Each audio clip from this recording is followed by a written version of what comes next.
Hey guys, good afternoon. How are you doing today?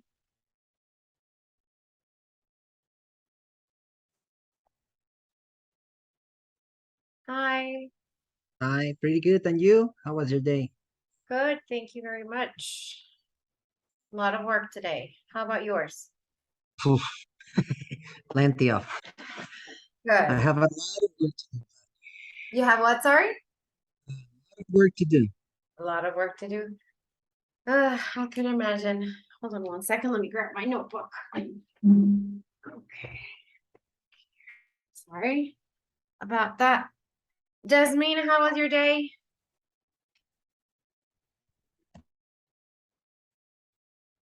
No. Okay, I don't think you hear me. Nancy, how about you? How was your day?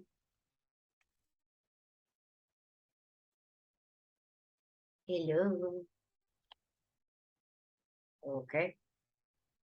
No one can hear me. Did you, Eduardo, did you get a chance to get in touch with Rosalba? No, I didn't call her. I didn't try to because I'm focusing delivering my monthly uh information. I need to send some information today Okay. about the groups that I'm working with, and probably tomorrow I will do it. Okay. I thank you so much for giving me the number and how to contact her. Okay. Yeah, but you don't have any of the material yet, right? No, I was doing the all the work in my some sheet of paper, so Okay. I will send it to you probably today. Okay, good. Thank you. Just as long as Thanks you to you. guys have that access, and because you have to fill all the activities in whenever you have time on your own time, not during this class. So whenever you're able to do it, that's fine. Good Okay. afternoon. Hi, good afternoon, Nancy. How was your day today? Oh, pretty good. What about yours? Good, thank you. A lot of work. A lot of work. How's the weather right there? It's cold. Well, it's really warm in the afternoon, but the morning and yeah, after sunset, it's very cold. We have a very harsh weather. One would think that it's always extremely hot, but it does get extremely cold, especially when we're used to being 40 degrees Celsius. Okay. When it goes down to 5 degrees or 3 degrees, we are freezing. Oh, thank you. I Yeah. prefer warm weather. Huh? I prefer hot weather. Yeah, me too. I don't like the cold. I really do not enjoy it. Okay. How about Jasmine? How are you doing today? I'm fine, thank you. I'm just new in this platform of ball learning, but I do not understand everything. Where's the material that you already done and explained? I don't know if is there where it says introduction and it says next, and then there comes some videos. Mm-hmm. Is that what you was showing us yesterday? No, I think it's. Yeah. Oh yeah, there are 3 videos and then it starts the information, right? Mm-hmm. And No. we were doing section 1, which is about the assessment of the language. But it's just this section example, section 1 sample test. Yeah, there's a and sample test. There comes nothing like the information that you show us. I don't know if I'm right or not. Oh my God, I'm kind of Let me show you my screen. strange. Okay. Okay, sorry about that. Let me share my screen. Hold on. Okay, so let's see. Share. It's this one. Share. So can you see my screen? Jasmine? Yeah. So Jasmine, it should be the ETC Yes, course. that's it. It should be the ETC course.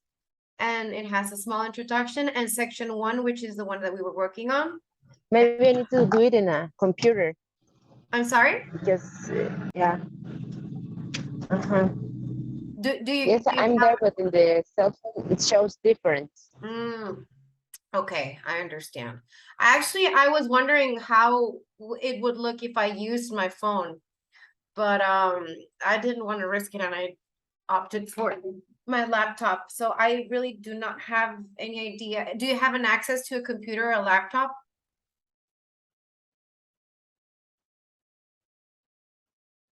Or do you only have your cell phone, Jasmine?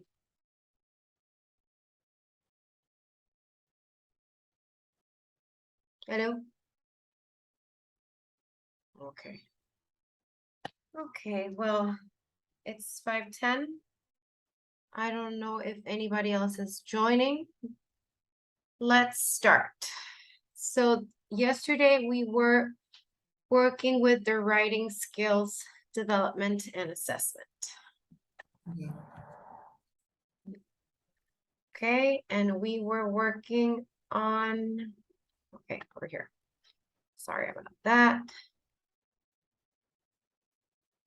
Okay, so the last thing we saw was assessing writing for our students. As we spoke yesterday about this, there was 3 ways of assessing writing. We have focusing on one aspect. We have the pair assessment and the written symbols. Focusing on one aspect would be checking a particular subject or a verb tense while correcting a student's writing. Pair assessment would be having 2 or 3 students work by themselves and check each other's papers so they could check and have an autocritic, of their capability and understanding of writing.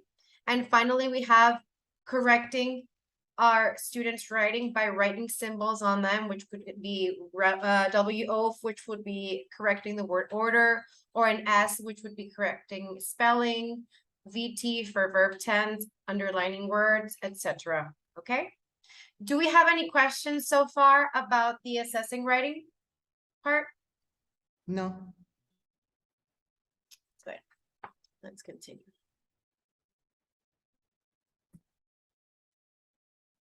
Okay. Instructions. We're going to rewrite the sentence from the passive voice to the active voice. The question would be, the car will be fixed by the mechanic. If we were to ask these to the student, the answers are already there, so no worries. I'm not testing you guys.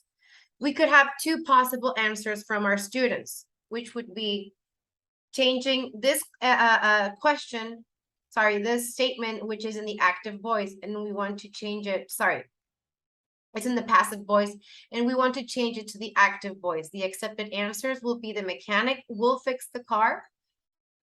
Are we okay with that? Yes? Sí, yes. Okay. With the period, of course. Oh, yes. Do you understand the difference between the active voice and the passive voice? Yeah, we do. Well, I do. Perfect. Anybody else has any questions about it? We don't use it that often, but it's important to understand at least that there's 2 different types of voices for speaking. Okay. Example number 2. Instructions. Write a postcard to a family member or a friend as if you were on a vacation in Europe. You can use the words greetings, send, sightseeing, traveling, and awesome. Let's focus on this example that maybe one of our students gave us. My best trip was when I go to Italy. It was magical because I visit many great cities. I go to Venice and I take a gondola ride. Okay, you could say it was a good job. They made an effort and the sentences are structured, but we are checking according to the VT that we see next to the words. We're checking the verb tense. So as you can see, the verb tense is incorrect. Which would be the past tense for the verb go? Went. Went. Went. Exactly. So we would just mark that little thing for our students, which would be the past tense for the word visit. Visit. Visited. Visited. And finally for take? Went. Took. Took. Very good. We know grammar perfectly. So it's just a little example of showing how we can focus on our students' work and just making it not that much of a pressure for them. We're not checking everything. We're just checking that you are using the correct verb tense. Okay? Mhm. And it's really nice to see that the teacher added some encouragement. You made a small mistake, but it still was a great job. Second, let me go. Let's play the video.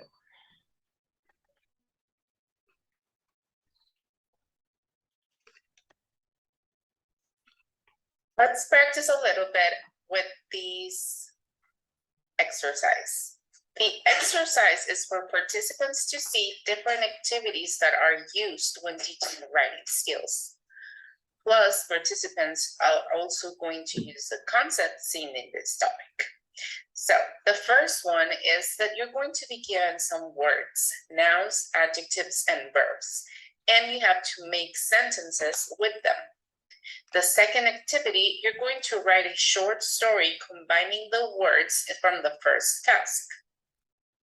After that, if you have a peer who can check your work, please do so. If you don't, please reread what you wrote and try and do yourself some feedback. Please share with us how you felt during this activity.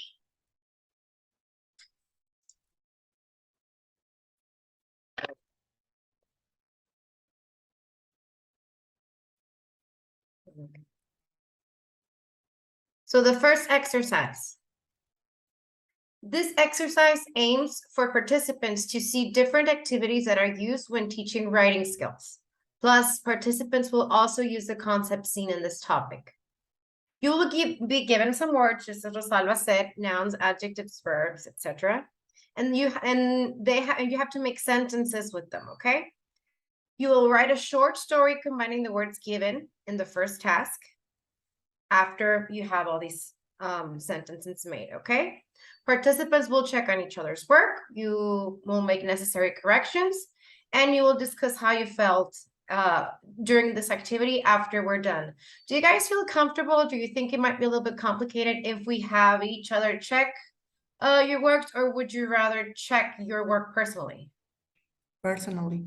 Okay, let's do that. I'm fine with Because yesterday I had a problem and I quit. that. Yeah, I understand. It might be a little bit complicated. Okay. Okay, Dalia just joined us. Okay, so let me open the worksheet with the Mhm. nouns. So how many sentences? 1, 2, 3. Ooh. I think you could make plenty of them. So you first have to make the sentences and then you will try to write a short story with the sentences, okay? Mhm. I think it is kind of weird to try to make sentences without having a structure. So I think it would be easier if we would just say, you know, using the words given here, try to write a story. Okay. Okay. If you feel that you first have to write the sentences and then give it a structure and write a story, then that's fine. But I think it would be easier if we would just go that way. Okay, guys?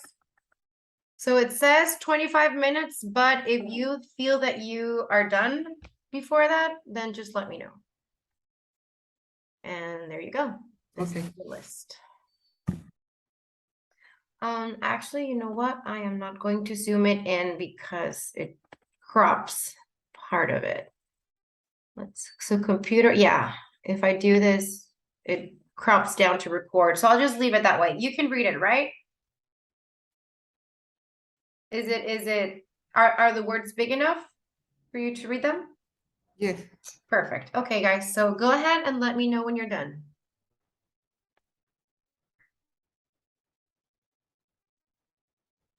We can add some words like articles or Yeah, I of don't know. course. Yeah, because Definitely. You would those need words doesn't make sense. exactly. Yeah, you would need to add the articles or maybe some prepositions or whatever you would need. Just try to use these words for the sentences that you form.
Oh, guys, and by the way, don't feel too pressured. You don't have to use all the words. That would make it a very long story, or we're trying not to take that long on the activities. So take the suggestion. It says use at least 20 words, and let's try to make it maybe paragraph, 2 paragraphs long. Okay? Okay. Perfect. Thank you.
How are you guys doing?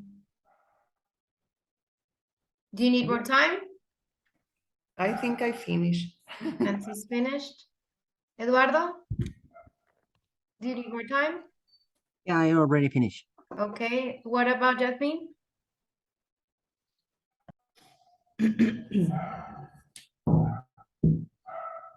Jasmine? Okay, well, she's not answering. Okay, this is what we're I'm finished too. Oh, perfect. Okay, so this is what we're going to do. I'm going to ask you to read at least one paragraph, and all of us together are going to try politely to make slight corrections if we see something that is a sentence that is not structured correctly, or if we notice that the verb is in a wrong tense.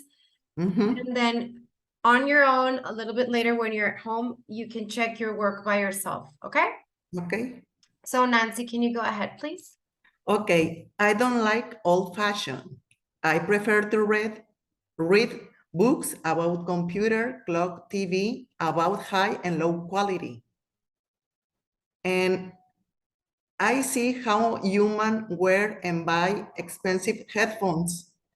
I prefer write a small book or talk with my friend about animals. Special dogs, cats are so cute and tender. I love them, and we are agree that the machine games and headphones are bad for health. Use it all the time. I don't know how to finish there. Okay. That's it. Okay. I saw a few things. Old fashioned would be an adjective. We can add something at the end, maybe say old fashioned objects or old fashioned things. Mhm. And I also noticed at the very end, you said something that is that it's bad for your health. Can you repeat that part, please? Yes. I say we are agreed that the machine games and headphones are bad for health, for mental health. Okay, we agree. No, we're not agree. You're not agreeing? Well, no, sorry. We are agreed that the machine games and headphones are bad for for mental health. Okay, so Use it all the time. just take the R, the verb are, you don't need it. We agree. We agree, okay? Okay, how about you, Eduardo? Did you notice something?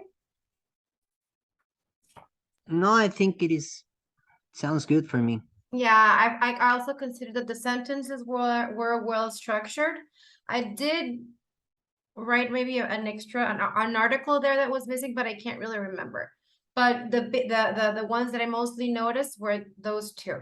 So good Okay. job, Nancy. Okay. Thank you. Thank You're you. welcome. Thank you. Eduardo, would you like to go ahead? Okay. Says like this. A friend of mine went to mainland Mexico to share some good ways in Pascuales with me. He took a cheap flight to Colima. He forgot to use mask at the airport and got a police officer piece of advice to use it. As I know, he hates to use masks because he believes that human beings can handle the pandemic situation without it. He bought some masks at the airport, but he just used one when he was leaving it.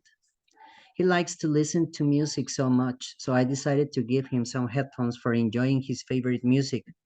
These headphones were high quality ones and sound so perfect. By the way, he likes to wear Hawaiian shirt style. That's why we went to Centralia for buying some Hawaiian style shirts. He told me that the shirt's price was so expensive. Very good. I was going to add, can you read the first sentence again, please, Eduardo? A friend of mine went to mainland Mexico to share some good ways in Pascuales with me. And then the next sentence? He took a cheap flight to Colima. Okay, good. I didn't hear the two, and I was gonna say you forgot the two. Okay. The face mask, you use a face mask, but it's best to say that you wear a face mask. Wear a face mask. The wear Okay. is better. It's not incorrect to say use, but wear is much better. And careful with the, you said headphones for enjoying, right? Is that what you Mm-hmm. did? Mm-hmm. Headphones to enjoy. Okay. To enjoy Headphones his to music. enjoy. Those were the Okay. things that I noticed. I thought that was very interesting. You wrote quite a few sentences. Good job. And Thank I you. like that it had a very precise way of telling all the steps of the story. So he took a flight because of this, and then we did this, and then we did that. So you followed the order, and it was very clear. Nancy and Jasmine and Dalia, Dalia, are you there as well? Thank you. No, thank you.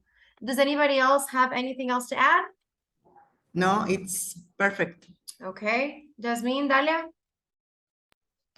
Well, actually, it's not too long as they did. That's fine, that's fine. Okay. And well, I didn't end it like that, but it's there we go. Mhm. A TV and a chair was inside an old-fashioned room, covered by a perfect cheap plastic, accumulating dust and soft pieces of cute fabric from an old yellow lamp. Suddenly, the door opened, and a tender bed showed itself like an alien. And that's all. Well, I was trying to make a story, actually. Oh, yeah, I noticed that. I like the descriptions. That was a very good use of adverbs. Of adverbs, sorry, of adjectives. I like Thank you. that you were describing the situation and that was very interesting. Just be careful. The TV and a chair, you said was, it has to be were. Because it's That's right. two objects. It's the plural form of the personal projects, personal pronoun, sorry. So our verb to be would be in the plural. Very good. Anybody else has something to add? No. So here's a very important thing that I would like to ask you guys. How did you feel when doing this exercise, when writing?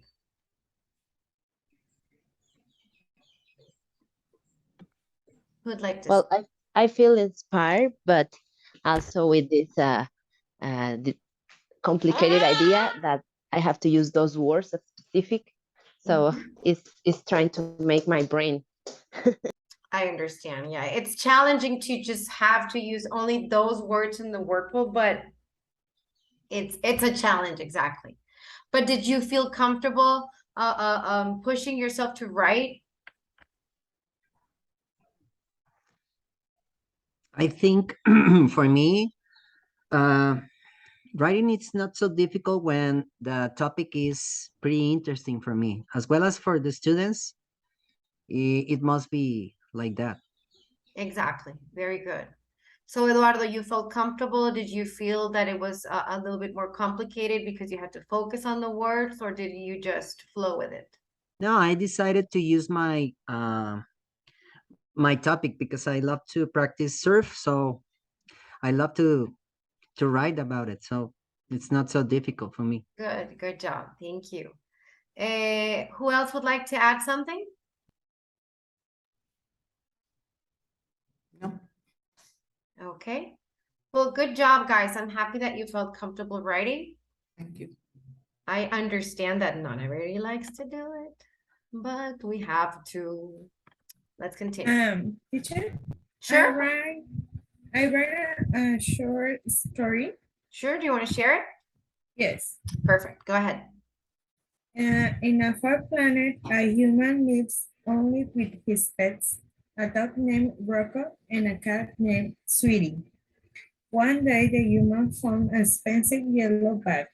This bag has some things: a cheap eraser, 2 heavy books, an old mask, a plastic pen, and a useful computer. The man put the things at his bed, and he spent some time reading the books.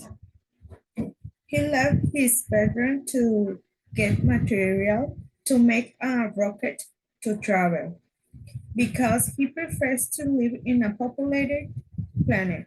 To find a woman to love and for her life. For all her life. Very good. Very good. I liked it. Very good. I did not notice any corrections regarding grammar, and I think it was very, very well structured. Good job. Anybody else would like to add something about Dalia's story? Okay. Dalia, did you feel comfortable when you were writing? Yes? Very good. Perfect. I'm happy that you guys enjoyed the activity. So let's continue. Let me share my screen. Hold on one second. I wish I had a mouse, but I don't. So I'm working here with the trackpad. Okay. Why is it doing this? Hold on a second. It's a little bit harder to manipulate a trackpad. There you go. Very good. Okay. Scroll down. So we made the sentences. We combined it. We checked it. And let's go to listening skills development on assessment. I have a question, guys. I asked you yesterday, but I need to ask you again because I do tend to get excited. Are you understanding me? Is my speed slow enough or too fast for you? Am I being clear? Okay, good. Pretty clear. Perfect. Thank you. I'm Well, glad. Yeah, I always remember that. Teacher, and especially the younger students would always tell me, teacher, calmation. We no entendation. Okay. Keep calm. I get excited. Okay, so let's talk about listening. Let's go with the video. So now let's go on with the listening skills development and assessment. Whenever we're teaching listening skills, it is important that our learners are exposed not only to our English pronunciation or our English variant, they should also be exposed to different ones. And this should include authentic listening materials such as news, reports, radio ads, interviews, among others. This way, they're going to be able to learn more vocabulary, grammar, pronunciation, stress, tone, and rhythm. So please go on reading for all the information that we have here about teaching listening and look at some examples. Listen to the audios and practice.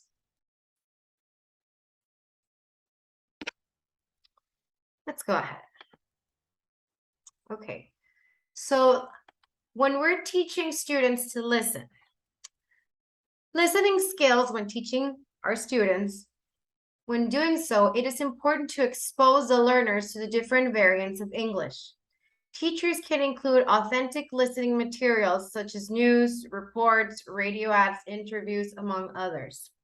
This way, they can also learn more vocabulary, grammar, punctuation, stress, tone, and rhythm.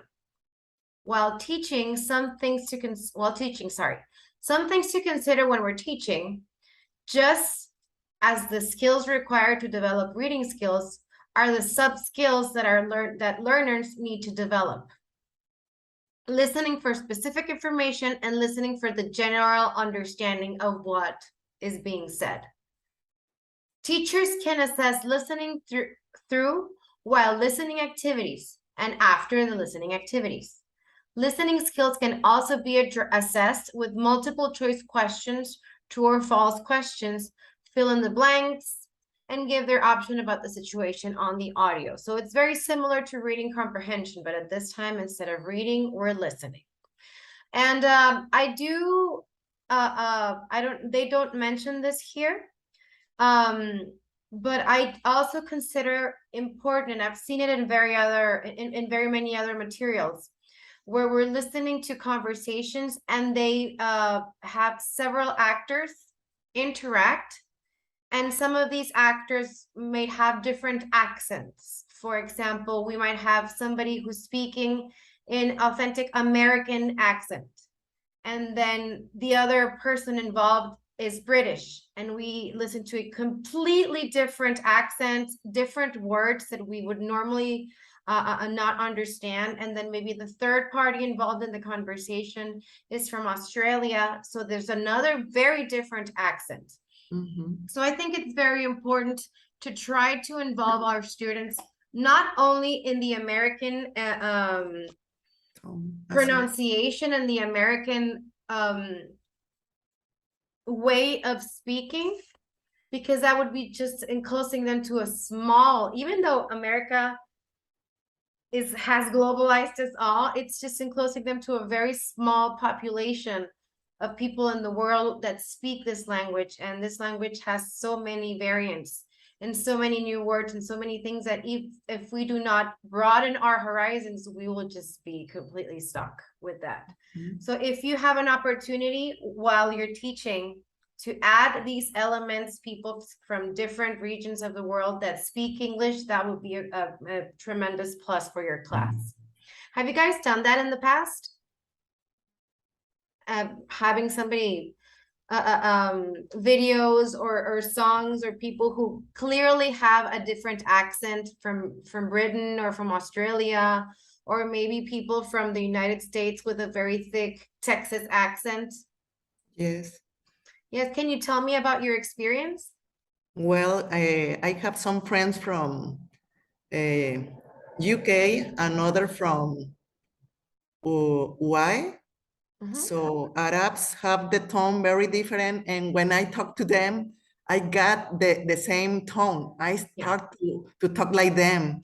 It's very funny for me because they told me, hey, why you use our tone? I don't know, because maybe I just talking to you and you pass me that that tone. No? It's contagious. Yes, very contagious. And did you feel some sort of shock or stress, maybe that the accent was different, or that maybe they used words that you didn't understand?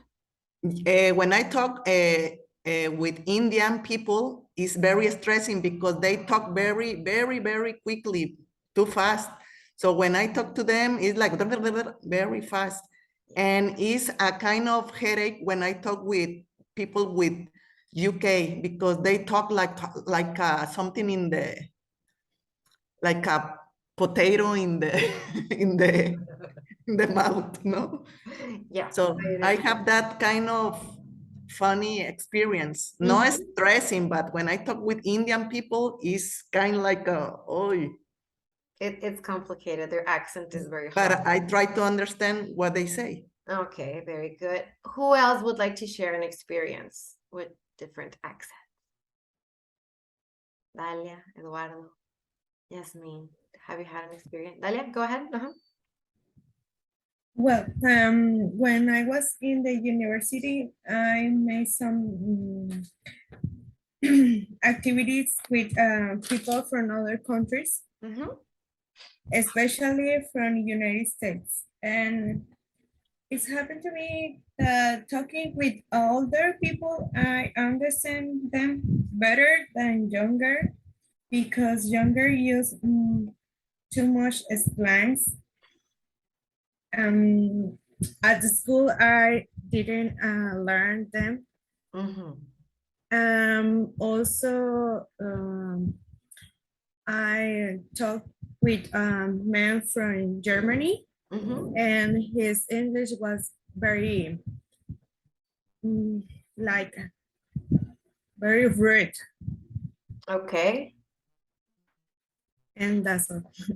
Okay, very good. Thank you. Eduardo, how about you? Have you had an experience with a foreign accent? Yeah, I had the same experience as Nancy. Last year, I met a couple of friends that came from India, and yeah, it's pretty difficult to understand what they are saying, and they are always moving the head like this. Yeah. Yeah, it's pretty funny. Yeah, that is very true. Anybody who hasn't spoken? What about Jasmine? Have you had an experience like that? No, actually, I don't really have friends or family where or places where I can go and talk in English. So that's why sometimes I think I can understand, but I do not can speak, because it's very hard to practice here in Colima with people who speak in English. And so my most the most recent moment like that is when I see movies. And the movies, I can hear sometimes the words that they are pronouncing, and sometimes I have to stop the movie, and my family is like, "Why are you doing that?" I need to check what they are saying. So I put the words inside, and I see, and I check. Oh my God, that word I know it, but I didn't know how is the pronouncing. Even with songs for kids, I have a toddler baby, and sometimes the songs that are for babies, I need to stop them, and what did it say? What does it say? And now I realize that it's maybe a color like pink that is not sound like pink, it sound like big, see, something really, really strange. And that's my. Yeah, I was going to ask, maybe you haven't had the chance to interact, but maybe when you're watching a movie or something, you can have a certain shock with something that's maybe unfamiliar or hard to understand.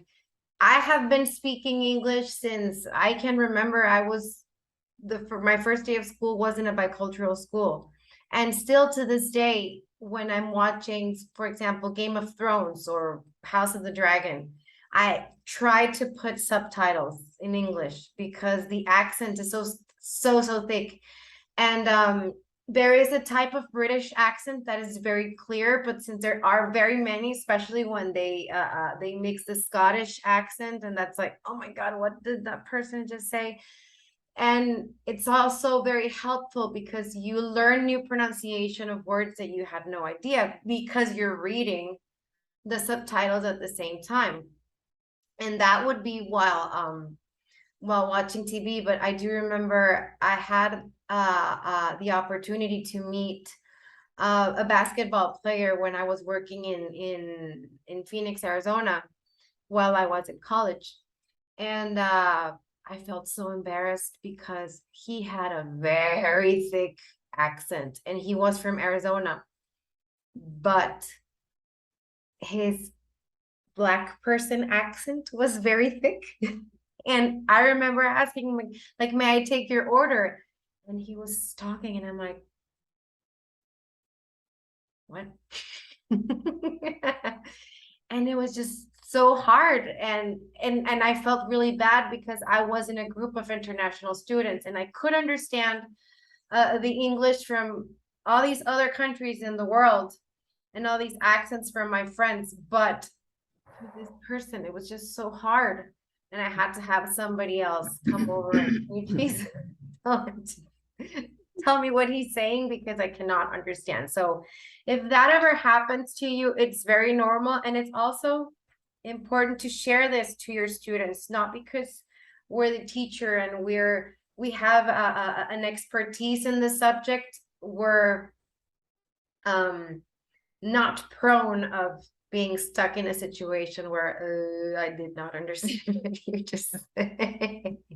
So it's good. Let's practice. Let's listen to as many things as as possible in English. And I always say, if it helps, put subtitles.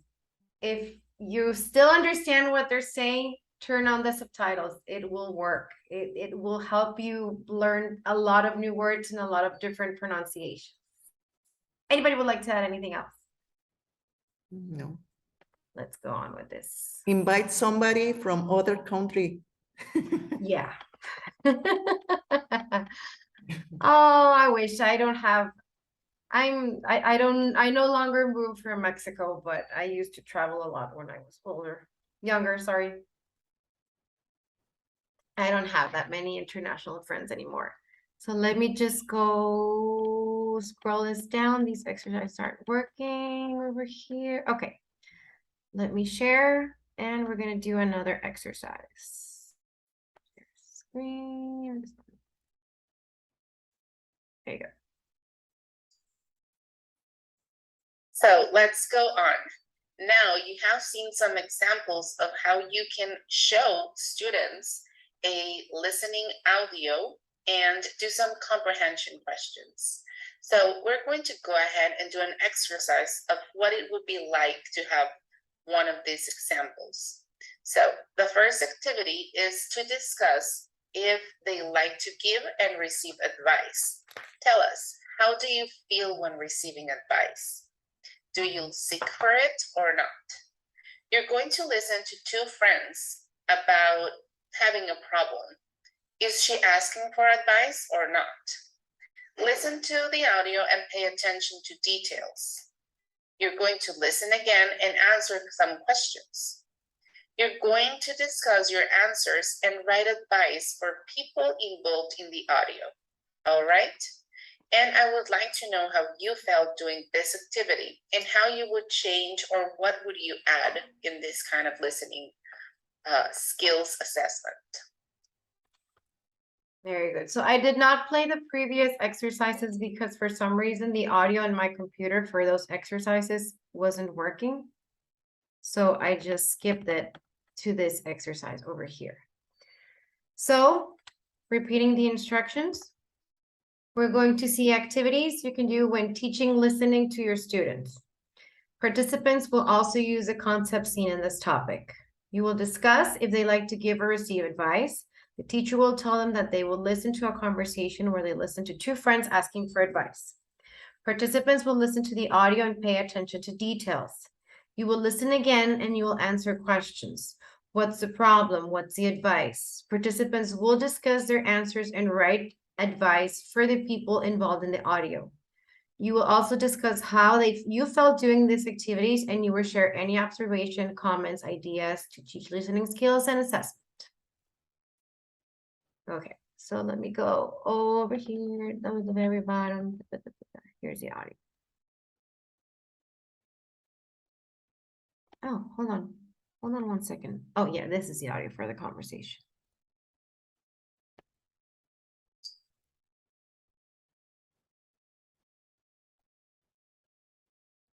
Hey, Kristen, are you okay? Hi, Jess. Not really. I just broke up with Steven. Oh dear, why? What happened? You seem like the perfect couple. Well, the thing is that he's going to Italy for 2 years to study his master's degree. Wow, did that come out of nowhere? Or did you know about this? I knew he wanted to study, but I didn't know he was applying. He said he applied a month ago, but that he didn't think he would be accepted. He was about to apply to a local program, but now that he was accepted, he's planning on leaving. And what did you break up? You could still be together and maybe you can visit on holidays? I guess, but what's the point? Long distance relationships never work. But you're devastated. At least you should try.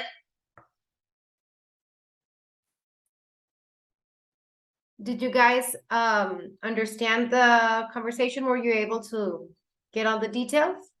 Yes, I got it. Very good. When I teach listening and listening comprehension, I usually try to play the story 2 times before we start answering the questions. And then after we start, maybe a 3rd time if it's necessary, okay? So let's do it one more time.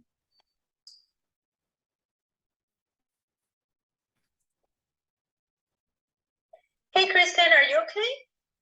Hi, Jess. Not really. I just broke up with Steven. Oh dear, why? What happened? You seem like the perfect couple. Well, the thing is that he's going to Italy for 2 years to study his master's degree. Wow, did that come out of nowhere? Or did you know about this? I knew he wanted to study, but I didn't know he was applying. He said he applied a month ago, but that he didn't think he would be accepted. He was about to apply to a local program, but now that he was accepted, he's planning on leaving. And what did you break up? You could still be together and maybe you can visit on holidays? I guess, but what's the point? Long distance relationships never work. But you're devastated. At least you should try. Very good. Do you guys have any questions about the conversation? Nope. Okay. So let's talk about the details. Who were the two people involved in this conversation? Do you remember their names? Christine and Steve are a couple. Yeah, and who's the other girl? Oh, the friend, but I don't remember the name. Does anybody Jess. remember the name? Huh? Yes. Jess, exactly. Yes. So Kristen and Jess. And Kristen and who Jess. is with Steven? Christy.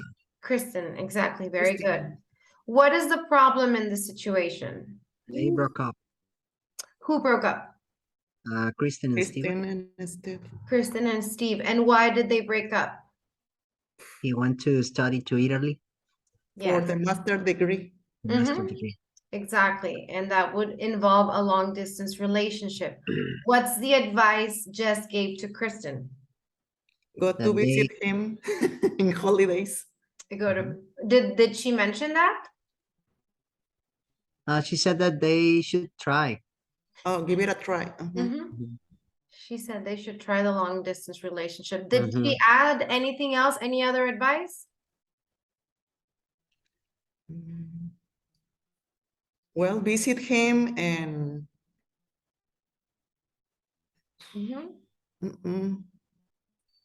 Okay, but Jess didn't say anything, right? She just said she should give it a try.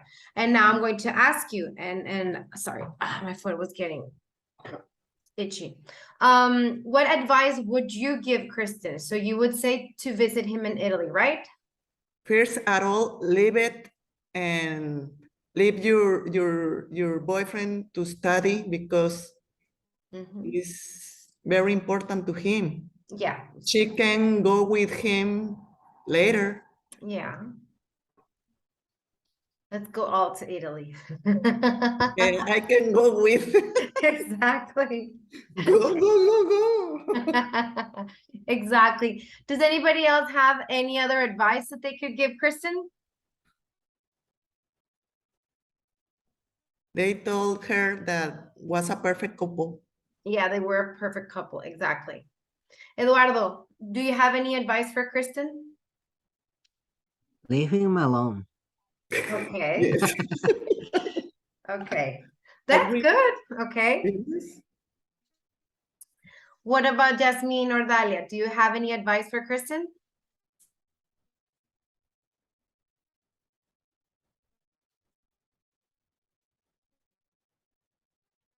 Hello.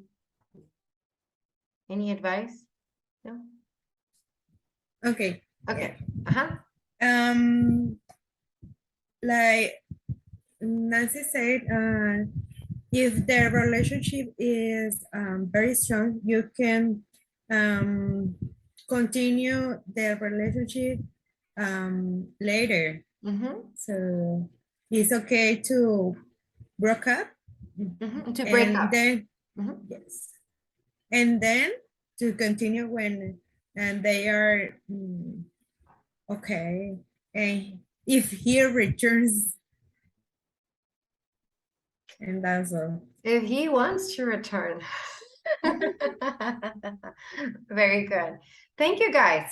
Okay, so I have a question for you guys. If you were teaching this activity at class, would you add something? Would you have any observations or any idea to help your students work with this activity?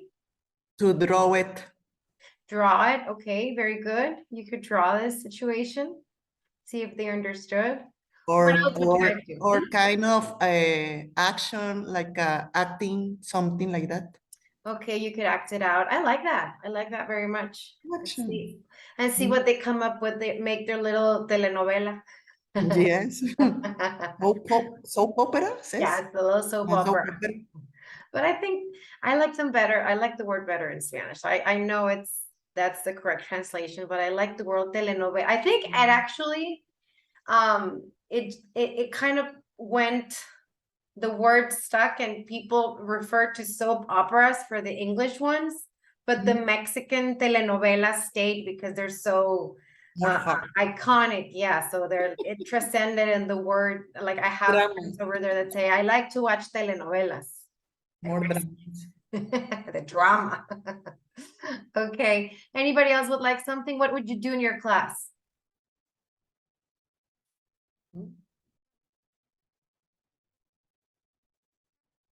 Nope, nobody would have a suggestion for a class? Okay, we can use values, for example, respect. Okay. How do you feel if, for example, Mm-hmm. your boyfriend or girlfriend needs to travel for a master degree to a different country? Perfect. I like that. I like that very much. Exactly. Do you guys use some sort of personalization activities for your classes, during your classes? Like the one Eduardo suggested? I have questions about Sure. this. Mhm. I teach in first and second grade in a primary school, so they are too young. How can I improve listening skills to them, to their children? Okay, yeah, it's complicated when they're that young. I use songs. Yeah, that's a very good strategy. Songs, I think that's the best for smaller children. Songs that they can remember and repeat and are easy to memorize. We still have to add at least a few every now and then conversations like this, short conversations, simple situations that kids can relate to. Maybe using, well, it's usually something that you see almost at the end of a unit when they already saw the first part of the unit, which is usually the new vocabulary and they practice, blah, blah, blah. So just try to make sure that the language that they're listening to and that the situations they're listening to are familiar for them and that they can relate and understand. And of course, I have a hard time with translating. It's not the thing that I like to do the most, but I understand that with children, sometimes you definitely have to say the things in English and then repeat them in Spanish. Eduardo, Uh, go yes. ahead, Eduardo. Thank you. You're In welcome. the, Thank you. in the past, I used to work with second graders Mm-hmm. in college, and I used to use some stories, and they used to focus on keywords, those words that they already know. Mm-hmm. And with those words, they were building some stories, and at the end was kind of magic because they say, no, I don't understand English, I don't know English, I don't know how to speak, I don't know how to read, how to write. And with those words, because those words are pretty common, they were building some stories, and I was a little bit of, I don't know, surprised because they gave the same story sequence as the original one with some keywords. So that could be a choice for you, Dalia. I like that. That sounds very good. And you know what else I was thinking about? I haven't taught children in a long time, but now that my daughter is learning English and she enjoys reading a lot, I do the reading out loud, and most of her books have pictures.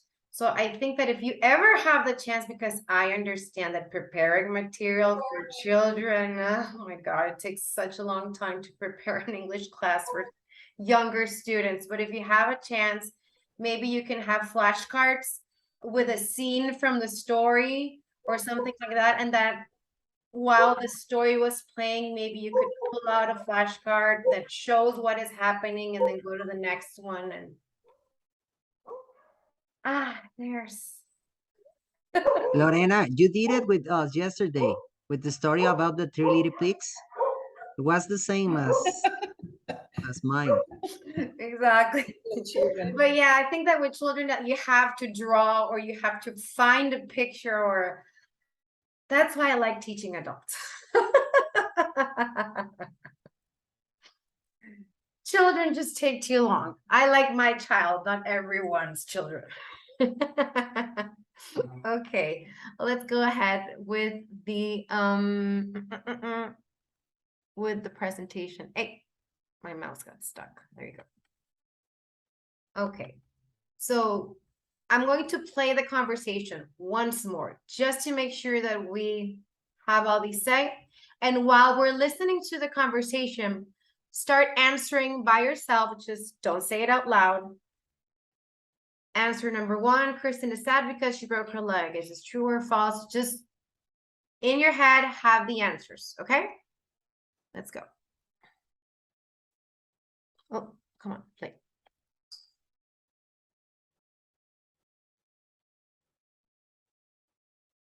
Hey, Kristen, are you okay? Hi, Jess. Not really. I just broke up with Steven. Oh dear, why? What happened? You seem like the perfect couple. Well, the thing is that he's going to Italy for 2 years to study his master's degree. Wow, did that come out of nowhere? Or did you know about this? I knew he wanted to study, but I didn't know he was applying. He said he applied a month ago, but that he didn't think he would be accepted. He was about to apply to a local program, but now that he was accepted, he's planning on leaving. And what did you break up? You could still be together and maybe you can visit on holidays. I guess, but what's the point? Long distance relationships never work. But you're devastated. At least you should try. Very good. Okay, so number one, Eduardo, can you read number one, please? Yes, of course. Kristen is sad because she broke her leg. True or false? False.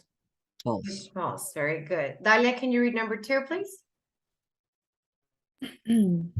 Steven is moving to France to get a degree. Is false. False. False, very good. Jasmine, can you read number three?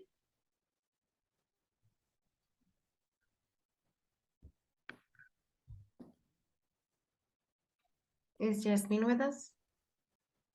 I can only see 3 people right now. Okay. There you go. Can you read number three, please? Jasmine?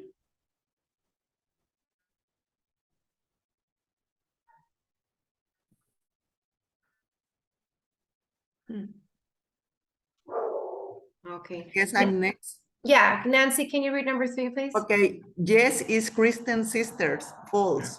False. Yeah, we don't, they're friends, right? They do mention that if I'm not mistaken. Yeah, they are friends. Eduardo, can you read number four? Yes. Kristen knew about the Steven's plans. True. True. Malia, continue, please.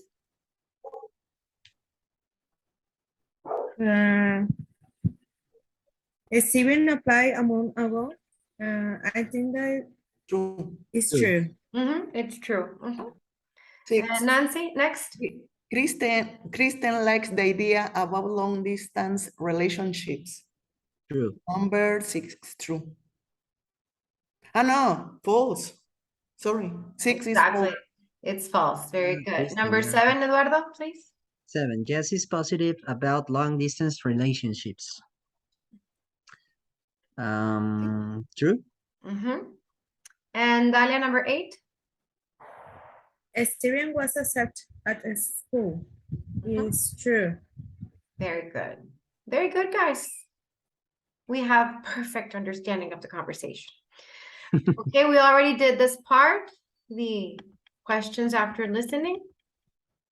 And let's go to the next part. Do you guys need a small break to go to the bathroom, get some water or something? Let me take a pill, yes. Okay, I can give you 2 minutes just so you guys stretch and have a minute for Okay. yourselves.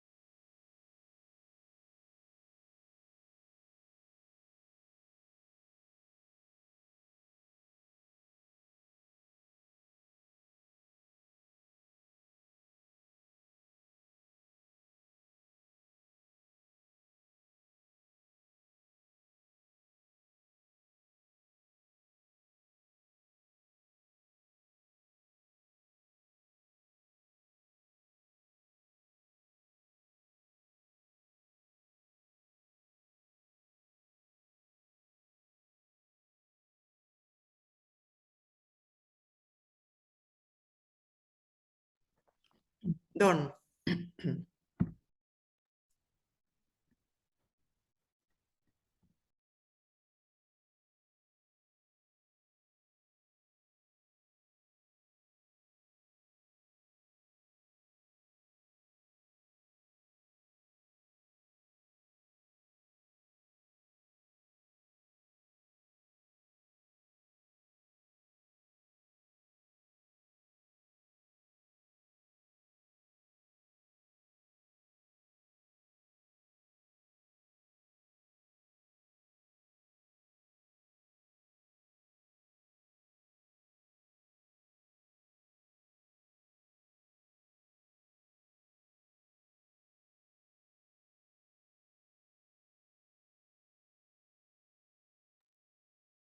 Writing skills development, sorry, speaking skills development and assessment.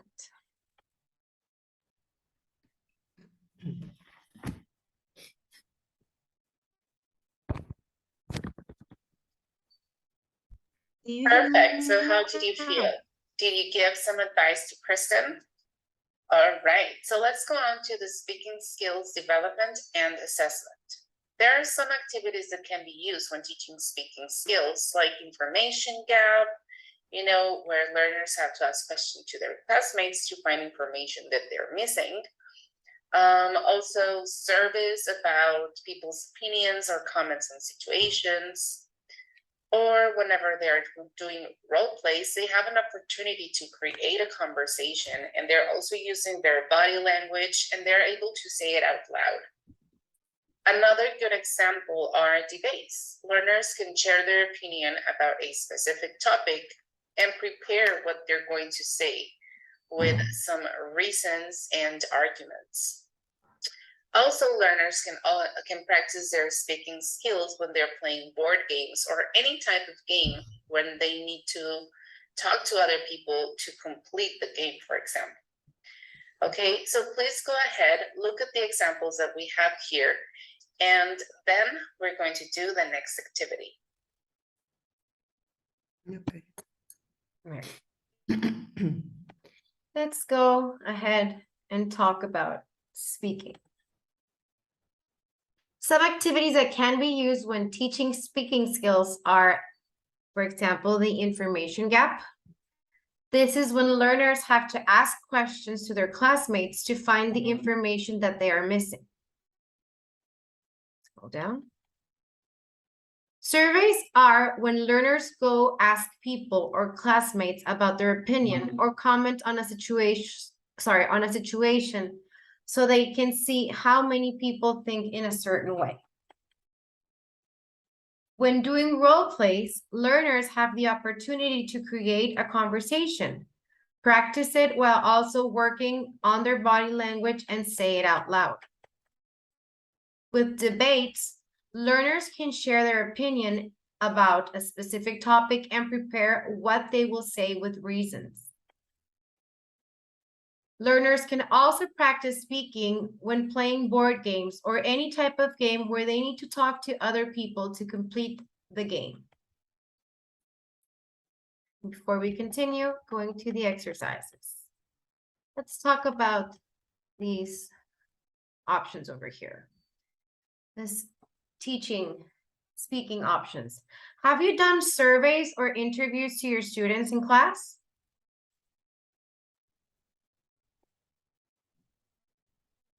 Nope. Okay, so surveys and polls are usually yes or no questions. So I would rather do something much more of an interview thing and have them. So instead of saying, do you like sports? Maybe you can start with a yes or no question. Do you like sports? Yes, yes, I do like sports. Okay, perfect. What kind of sports do you like? And then you can have those questions where students can give reasons and elaborate their answers and have them speak. And it'll be, oh, well, I really enjoy playing basketball. And why do you enjoy playing basketball? I enjoy playing basketball because I like to jump. And maybe you can turn around and integrate other students to the conversation and say, does anybody else in this class enjoy playing basketball? And most likely somebody there is going to say yes, and then you can say, oh, well, can you share experience? Why do you like playing basketball? Blah, blah, blah. And then maybe after this person talks, you can ask, does anybody else here? Sorry, does anybody here not like playing basketball? Oh, well, yeah, and what do you prefer? And then you can just go ahead. But it's a small survey, it's a small interview, but it gives you a chance to have all these questions to be open. By any chance, have you, let me just admit this person. By any chance, have you had this opportunity? There's this activity that I really like to use to break the ice, especially in conversation classes, that I call it 10 questions. Maybe somebody has it with a different has done it with a different name. But what you do is that you write 10 things on the blackboard. For example, number 1 would be find a person that likes basketball. Number 2, find a person that has gone to Europe. Number 3, find a person that likes tacos. Whatever, just 10 things, random things, not too complicated, that you're sure that somebody in your class has done it. And then what I did, because I think competitions are fun, I would tell my students, okay, so you have 2 minutes. And when I say go, you're going to run around the class with a piece of paper. You're going to write the numbers of on the board, not the complete sentence, just number 1, number 2, number 3, number 4. And you're going to find that person that likes basketball. And you're going to have that person sign the paper for you.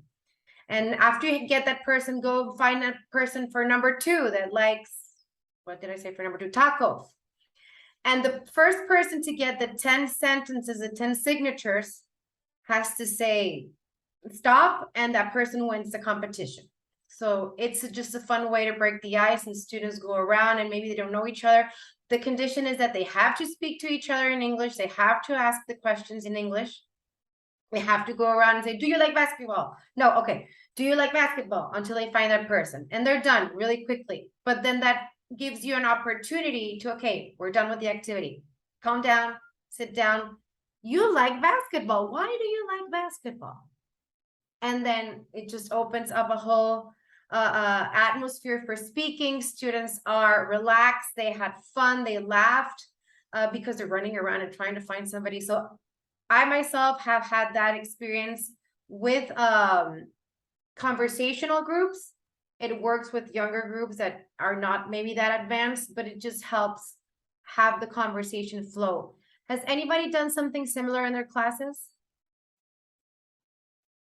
Does anybody have another a strategy or something that they use to help them break the ice and help them speak?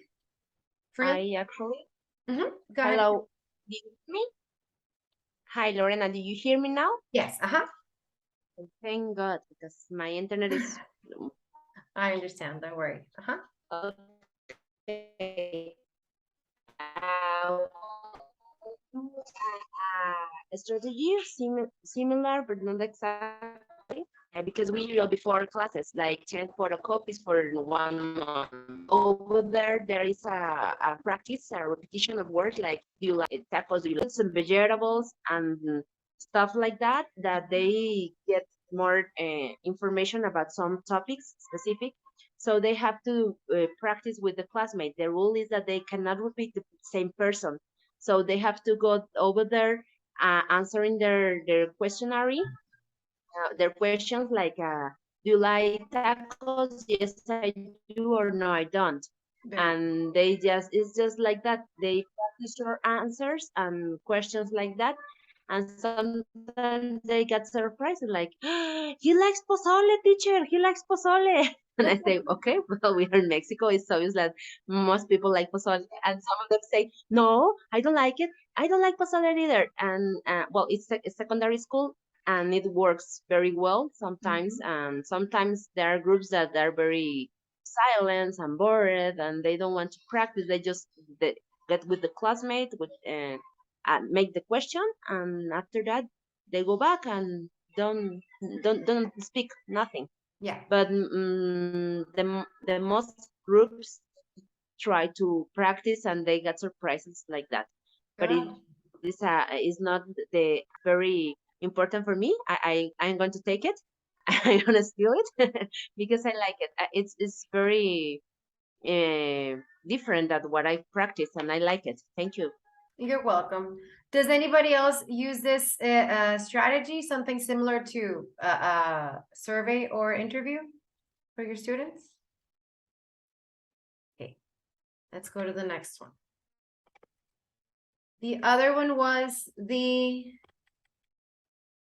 role play. Do we understand what the role play is? Yes. Perfect. Has anybody else done, has anybody done any role play with their students in class?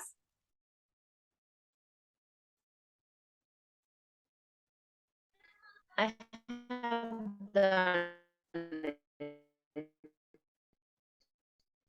You're breaking up a little bit, Jasmine.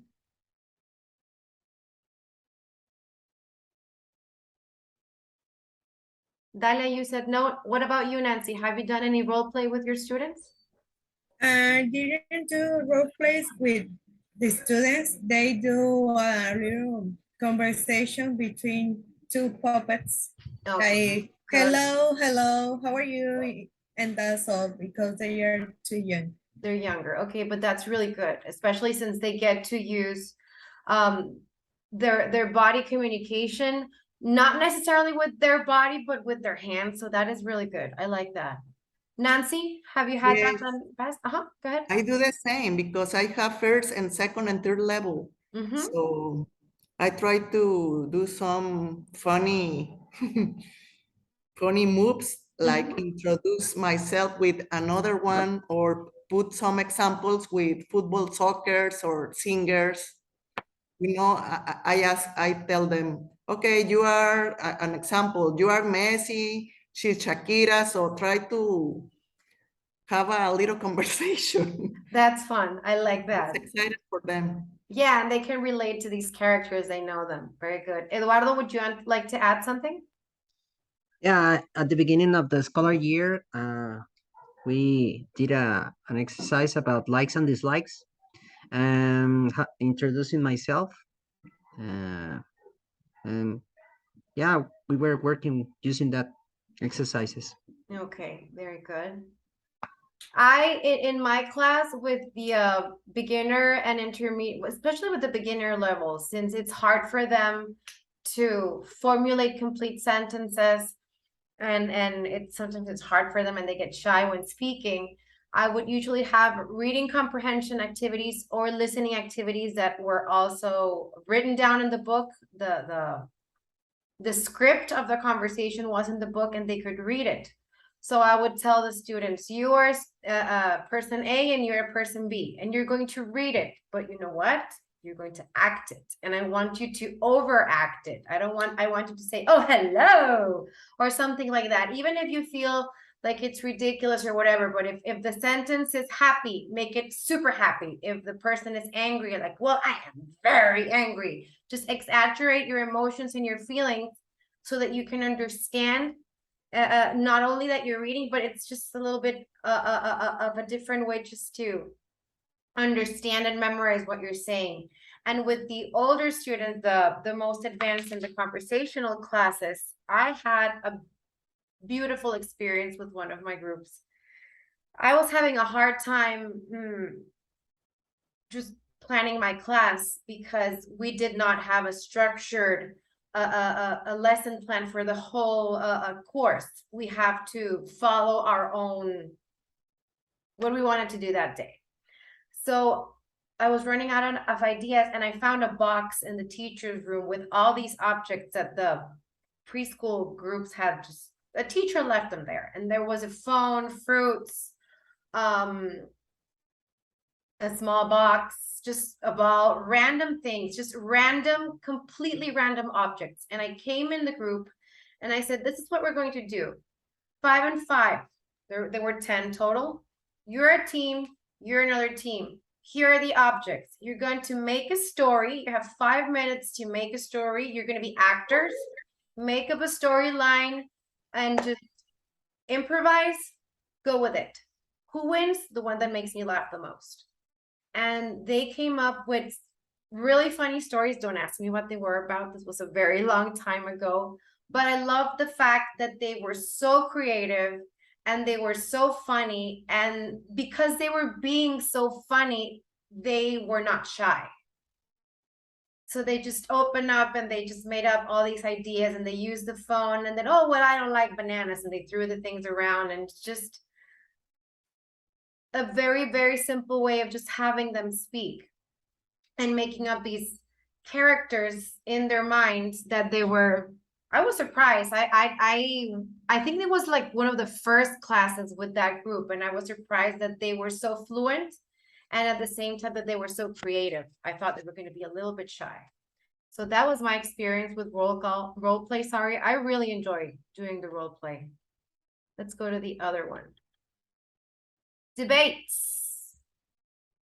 Who has done debates in their class and wants to share their experience? Nope, nobody. I think it's because you mostly have younger students, right? And it's kind of hard to have a debate. Yes.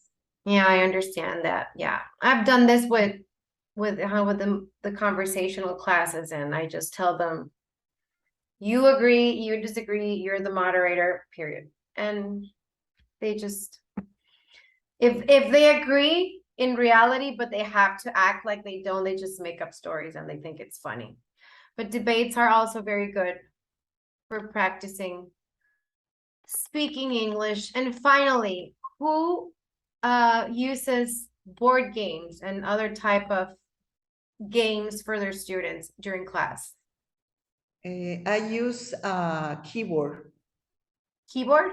Yes, with my first level, Mm-hmm. like ABC. Okay. We play with the keyboards and they enjoy it. Okay, and how do you do that activity? Well, I stay with them Mm-hmm. and I tell them, okay, tell me the ABC or tell me JKL. We practice in the keyboards. Okay. Anybody else using board games for their class? Dalia, what's your experience? We play Hatman. Mm-hmm. Yes, we practice spelling with that. What else? Like charades. Oh, charades, uh-huh. Yes. And basically two games. They like them. Okay, very good. Eduardo, what about you? I used to use some brain games, and I used to use some exercises for handwriting, and also Simon Says Simon. with fourth graders. Okay, very good. Have you guys played 20 questions? It's a board game, but I used to have the cards and I would read. It gives you a description of a character, a situation, and you start reading it, and this first student to guess what you're talking about gets the point or whatever. It's like Guess Who? Not Very similar to Guess Who? necessarily, because it has a board and you have to go okay. and move the little checkers on the board. I don't use the board. I just go with, okay, so my person is, or my place, or the song, or the year. I didn't do the years because it was an older version of the game, and the answer was 1984. Teacher, I play bingo too with my kids, like numbers, colors, numbers, colors, and animals. And then I tell them, okay, now we're going to play puzzle with all that kind of cards. I just tell them the name and they have to think about the animal or the colors or the numbers. Very good. Do you guys ever play basta? I say stop in English. When There, My teams. uh, I Go work with ahead. them as a group, uh-huh. and then they have to work together as a team. I give them dictionaries for the consideration, and they have to look over there. It's easy because they have the word, but they have to identify if it is a noun, an adjective, or a city or something like that, because the words, okay, they are in order, but not always are the same category that we need. So they have to be familiar with the dictionary. Also, for example, I play with them. I don't know how to say in English because I don't remember. Memoria, memorama. I They think make it's called memory different cards. kind of fruits and their names, and we and they but they made the cards, and it's like a like 30 centimeters, like that. It's bigger. They are bigger. So we Yeah. take away all the chairs and put it all the cards on the floor, over the Okay. floor, and they have to walk over there by two. We also play with Simon Says, like they say. I don't know how to say it in English, but it is like el juego de la canasta de frutas, canasta revuelta. I don't know if you have ever played. Everybody is sitting around, and you can pick a number, or you can say a word. The one who you have little cards over your chair, and when you pick it up, if it turns out that it is a joker or something like that, everybody has to move the chair, so they have to change the chair. Or maybe they can take a name, like a fruit. I am apple, I am pineapple. So I say a word, pineapple, and all the pineapples has to change their places. If somebody lose his chair, they have to make a sentence with that, or with a verb, with something that we were used to or learning. It's like that. And well, in secondary school, we can make a lot of games because they can do it. That sounds like a Who's very fun game. I Duke? like that. I hadn't done that before. I hadn't heard of that game before. That's very creative. Okay, very good. Thank you guys for your collaborations and your participations. Let's continue with the presentation. Okay, we're almost done with section 1. Okay, example number 1. You can go around the classroom and ask your classmates what they prefer, staying in or going out. Then present the results in front of the class. Example number 2.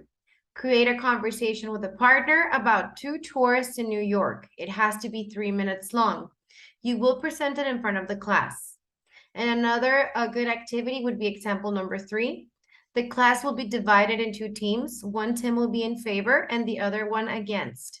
Each member will have 2 minutes to speak and share their point of view. So these are good example activities that we can add to the great pool of activities that you provided to our lesson today. Let's go with the video to start doing our exercises. All right, let's go ahead to the exercise. In this exercise, participants are going to see different activities that are used when teaching speaking skills. And you're going to be able to use some concepts. So the first activity is that you're going to be given an invitation with some information missing. There are only 2 types of invitation. Type A has information that type B does not have. All right, so participants have to go around and ask for information. Do you know where the party is? The teacher is going to check the formation of questions with you, and participants will share the complete invitation to the class. So go ahead and look at this. Look at both invitations if you're only one. If you have peers, please do the activity as presented. If you don't, please go ahead and tell us about the invitation. Give us more information on the next link where you're going to record yourself and send us a link. We're not going to do the entire activity today. You're going to do the recording a little bit later. So we have the materials for 17A and 17B. Okay. We have the invitation over here. This is used to see different activities when teaching speaking skills. And you will see the concepts that are on this topic. You will be giving an invitation, and some of the information of this invitation is missing. There are two types, okay? So you're going to choose one. Type A has information that type B doesn't have. Participants have to go around and ask for the information. For example, do you know where the party is? The teacher will check the information from the question with do. Participants will share the complete invitation to the class. And then you will discuss. I'm having a little bit of questions of how we're going to be able to do this via Zoom. Okay, let's do it together. That would be easier. Okay. So we have worksheet number 1, which would be the first invitation. And this would be number 2. How can we fit this to both of them? Okay. You guys want to take a screenshot of this so that I can open both of the invitations?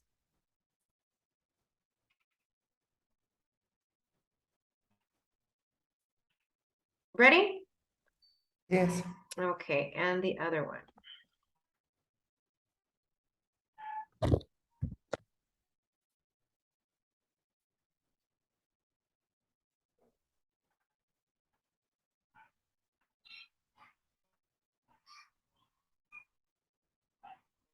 And here's the other part that's at 8 p.m.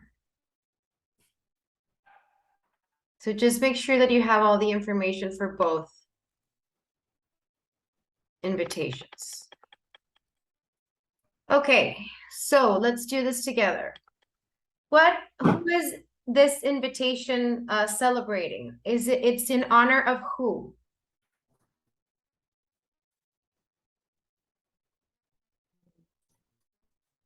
We have to invent. You can find the other information over here. Okay, sorry. That's okay, don't worry. They complement. So the invitation is in honor of who? John Smith, no. John Smith. What is the requirement? This is a really simple exercise. Don't worry, guys. Wear a carnival costume. Yep, you have to wear a carnival costume. And the date? 23rd, April. April 23rd. And the time? 8 p.m. 8 p.m. Okay, do you guys know what RSVP means? Yeah. Responsible play. Yes, it's in French. And Americans use it just to please let us know if you're going. Confirm your assistance, please. Okay, so you are required to record yourself making the invitation, speaking the invitation, okay? So you're going to do that later, but I would like you to do, to write the script and make the invitation to somebody. Am I explaining myself? Okay. And then I'm going to ask you to invite me to the party, but really invite me, convince me to go to the party. Okay. So it's just going to be a small script. Hey, well, hi, how are you doing? So I just want to let you know that we're going to have a party and it's going to be in honor of John Smith. Some sort of that. Okay. So just I'm going to give you 5 minutes so you can write your script, try to practice it on your brain, and then we're going to go one by one. Okay. Reading it out loud, and then when you get a chance at home, you're going to record yourself and upload it on the link. Okay. 5 minutes.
Okay, guys, the 5 minutes are over. Are you guys done? Or do you need more time? Done. Okay.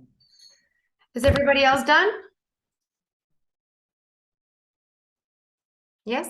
Okay.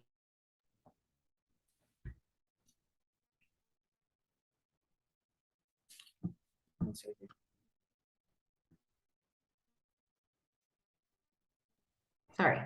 Who would like to go first? Okay, teacher, I want to invite you Mm-hmm. a place at Stanford University is an honor of Bill Clinton. So the requirement is wear as a student costume. The date is gonna be July 4th. Mm-hmm. The time is gonna be at 10 a.m.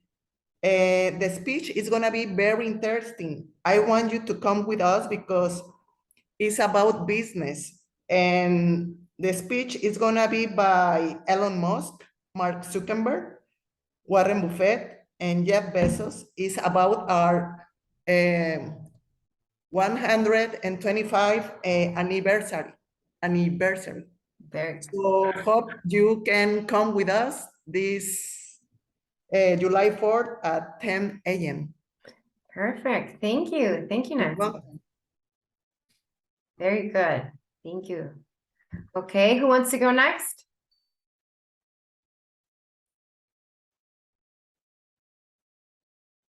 Don't be shy. Hmm.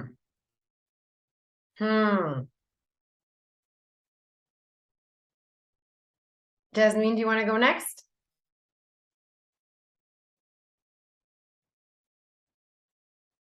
We can't hear you. I think your microphone isn't working. Yeah, we can't hear you. Eduardo, Dalia, would you want to go next? Who would like to go next? Eduardo? Okay. Don't be shy. Hey, Lorena, we would like you to invite you to a party. It's in honor of John Connor. It will be on April 24th, and the music will be so good. So we know that you are a good dancer. And also, you will have fun with a lot of people over there. As a requirement, you should wear a motorbike costume to be on mood. The place it's at the LA Crown Plaza, and we would like to have you there. Come on and join us. Very good. Good. I'm getting so many invitations. Thank you, Eduardo. Good job. And Dalia? Ready? Yes. Hello, Lorena. I'm glad to invite you to Eduardo's party. It would be at the Tesoro Resort at Manzanillo. It on December 28th. It would be at 8 p.m. Please let me know if you can come. It would be an amazing party because it is a pool party. So you have to bring your swimming suit and please let me know if you can come. I'm waiting for your answer. Very good. Good job, guys. Really good. I like this activity. I had never thought of asking my students to make an invitation. So maybe you could use this activity for your class to help your students, and adapt it to younger students if it's possible. Just try to see how you could do it with a younger student so that they could feel comfortable in a conversation like this. So thank you, guys. Thank you for your participation. And if I am not mistaken, this is the last exercise for section number 1. So there's a link. Remember, you're going to record yourself doing this invitation. You can upload that later. We're done with section 1. There is a test, the sample test for section 1. You can do that later. We're not going to do that during our time together. Okay? There's a link. If you go to, let me show you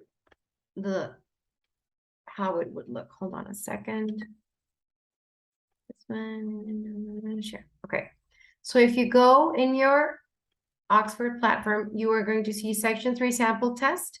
And here is the link. You're just going to copy paste it on another, on Chrome or whatever you're using to surf the internet.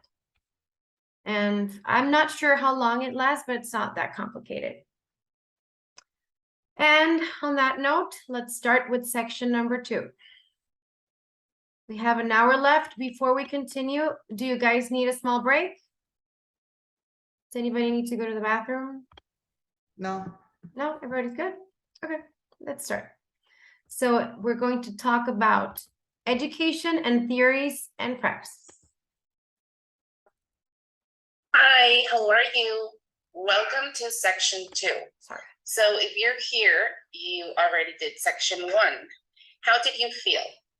Just to recap, the first section was about the language, being able to identify each part of the language, basically, phonetics, grammar, and all of those little things in it, learning about different things. So in this section, you're going to learn a lot more, but we're going to focus on theories and practice, as well as approaches and methods of language teaching. What kind of methods and approaches are we going to see?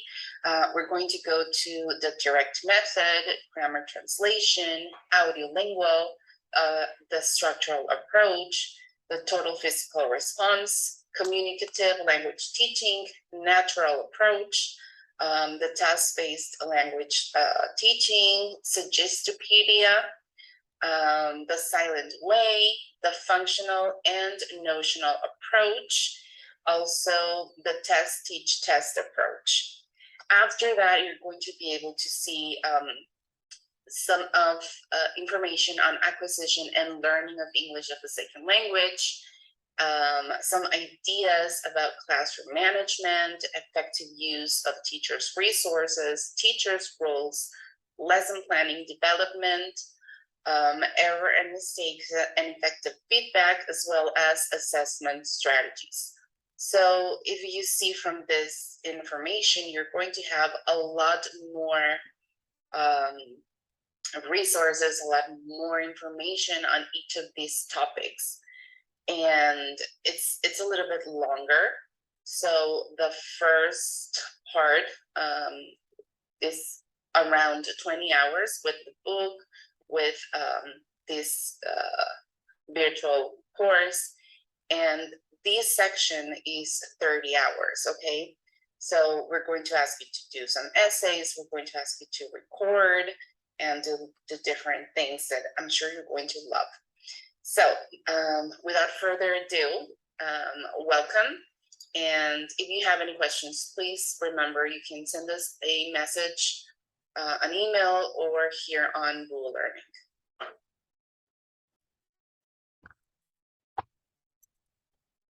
Perfect. I have another video over here.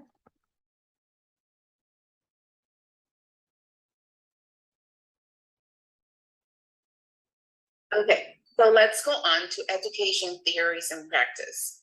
We're going to start with what is learning, the first thing. Well, learning is a process that brings together personal and environmental experiences and influences for acquiring, enriching, or modifying one's knowledge, skills, values, attitudes, behavior, and worldviews. So let's go on. I encourage you to go ahead through all of our slides, look at the information, and pair it up with your electronic book so that you have even more information of each of the topics that we have here prepared for you. Do you guys have any questions so far? Okay, so let's. Nope, yes, no? No. Okay. So education theories and practice. Learning. Learning is a process that brings together personal and environmental experiences and influences for acquiring, enriching, or modifying one's knowledge, skills, values, attitudes, behavior, and worldviews. This is according to the International Bureau of Education. Learning encompasses things as knowledge, communication, the potential of our students, the tutorial we give to them, how we motivate them, training them, making them reach for success, and developing their creativity. And we have different views and areas in education. First of all, we have behaviorism. The behaviorist theorists think of learning as a behavioral change due, as stated by the International Bureau of Education, to the application of associations between stimuli from an environment and observable responses of the individual. Are you familiar with the Pavlov experiments, with the Pavlov dog? Yes. Okay. Yes, we are. It kind of goes like that. We have a stimuli, how we would respond to that stimuli, and how we would reinforce that stimuli and that attitude and that response to our students, us as instructors. So learning is a behavior change. Questions about this?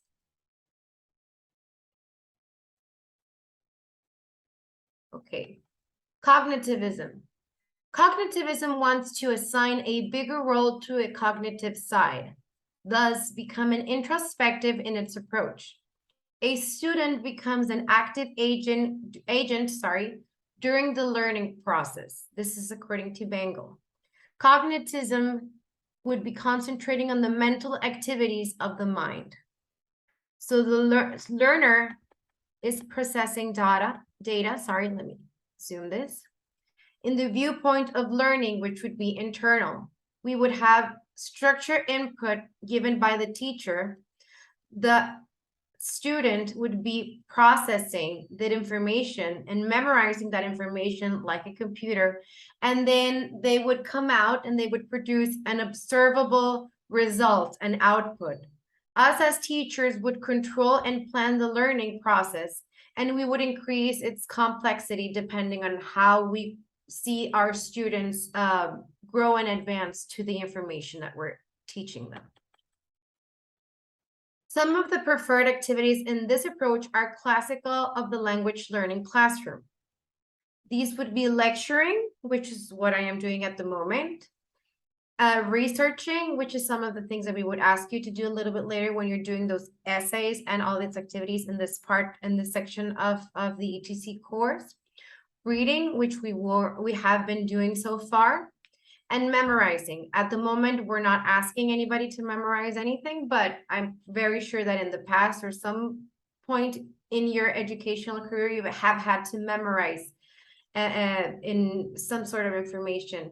And this method is proven effective, but we believe that everybody has a different way of learning.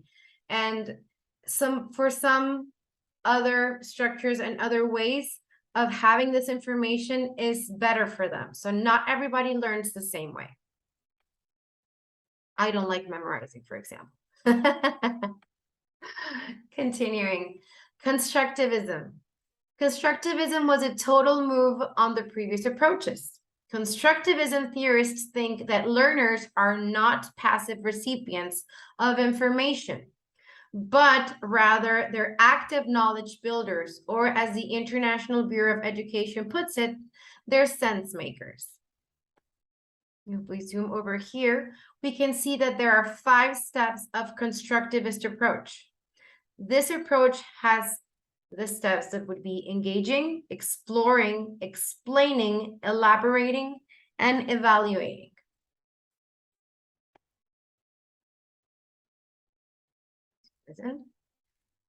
Constructivism is learning is constructed through meaningful real-world experiences.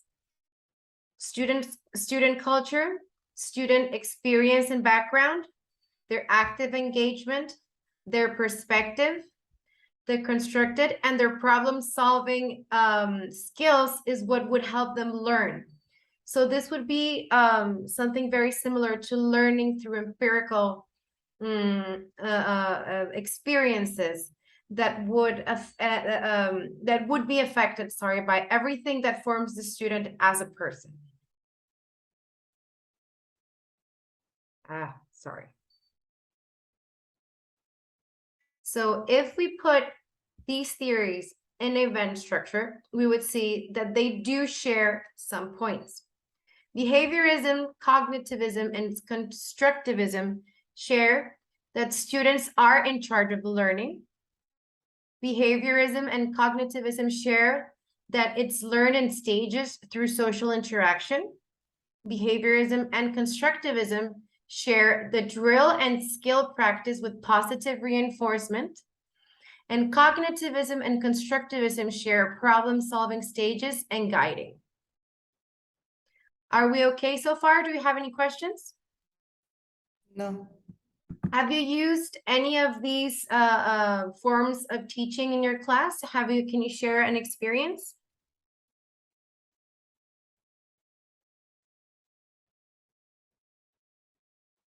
Would anybody like to share something? Or do you feel that some of the activities that you have done or the way that you program your lesson is similar to any of these structures? Well, I start to do with my students about the calendar with numbers, ordinal and cardinal, and I start to teach them about the dates, Monday, the days of the week, the months of the year, what's the little small words that have the ordinal numbers with the end of the cardinals, like first, second, third, when to use that words. I tell them to draw a calendar, and second and third level, they start to know how to write a date.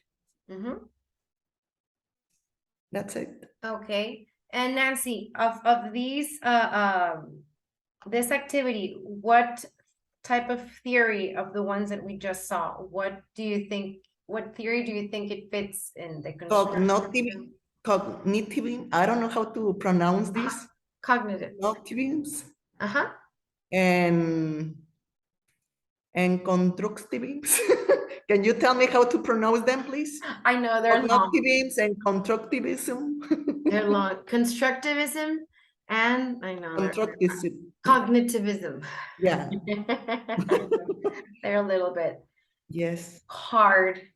Yes. Okay, thank you. Thank you for sharing that information with us. What about you, Dalia?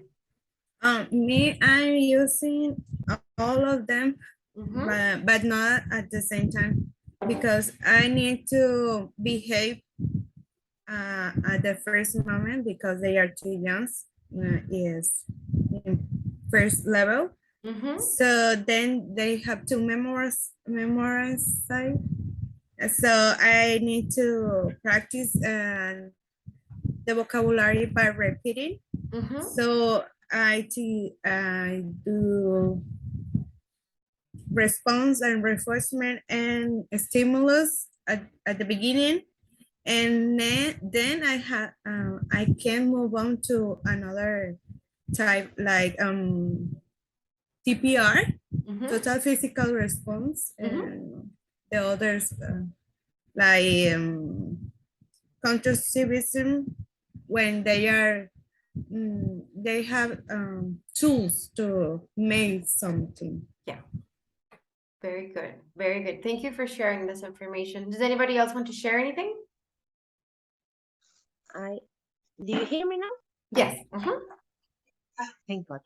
Okay. Well, I work as the same as Dalia, even when we are working in secondary school, because sometimes I think all the different theories are helpful. For example, when we need to repeat something and it's necessary I work, for example, I heard what Nancy say about the calendar and the dates, and I do what I ask the students to do is all the days from 1 month. For example, December. Mhm, Today's date is Monday, December the 1st of 2022, mhm, and so on every day.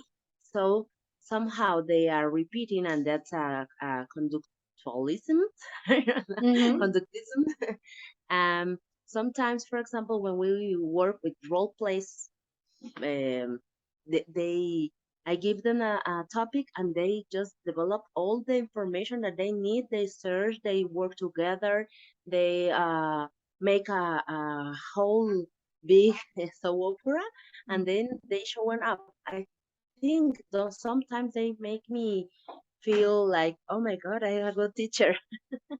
But the truth is that they are making the same their knowledge. They are ma- uh, cons- construct. They are mhm, constructing mhm, their constructive. own knowledge. Yeah, their own knowledge, and they improve what they learn and they need for that activity. Mhm, So I guess sometimes they can do everything together. We just are there to lead them where mhm. they have to go or where they have to search. And well, that's my experience. Sometimes even when you think that you are reinforced, re, yes, Mhm, mhm. reinforced the, the the activities that they are doing, they are not happy, and they decide to do better next time. So I guess we are sometimes like the student, like it says, uh, con el maestro, sin el maestro y a pesar del maestro. Yeah. Exactly. Thank you. Thank you very much, guys, for sharing your experiences. It's really interesting. Okay, let's continue with the presentation. It's asking you to do, oh, sorry about that. The platform is going to ask you to write an essay, 600 to 800 words. Of course, we're not going to do that at the moment, but we have shared a little bit of our experiences. So this could help you. This little conversation we had can help you to write this essay. Okay, let's continue.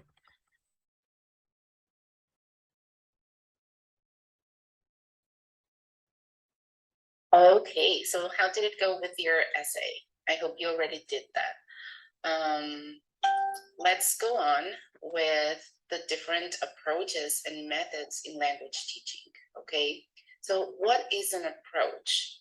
Well, an approach refers to theories about the nature of language and language learning that serve as a source of practices and principles in language teaching. So there are a lot of theories in languages, but we're going to see the structural view, the functional view, and the interactional view. We're going to see what a method is and what different methods we have. So please go on and read all of our slides and check your book, because you're going to have a lot more information in your electronic books. Okay, approaches and methods in language teaching. An approach refers to the theories, It refers to the theories about the nature of language and language learning that serve as the source of practices and principles in language teaching. This is according to Richards and Rogers. The theories of language. We have the structural view, which is the view that language is a system of structurally related elements for the coding of meaning. The functional view, which says this theory emphasizes the semantic and communicative dimension rather than merely the grammatical characteristics of language. And the interactional view. So sorry. 1 second. Which is when language is seen as a tool for the creation and maintenance of social relations. And all this information is according to Richards and Rogers in their essays from 2001. Sorry about that. Method. Even though methods are always conceptualized in a plethora of ways, we can come down to say that methods link thoughts and action because teaching is not entirely about one or the other.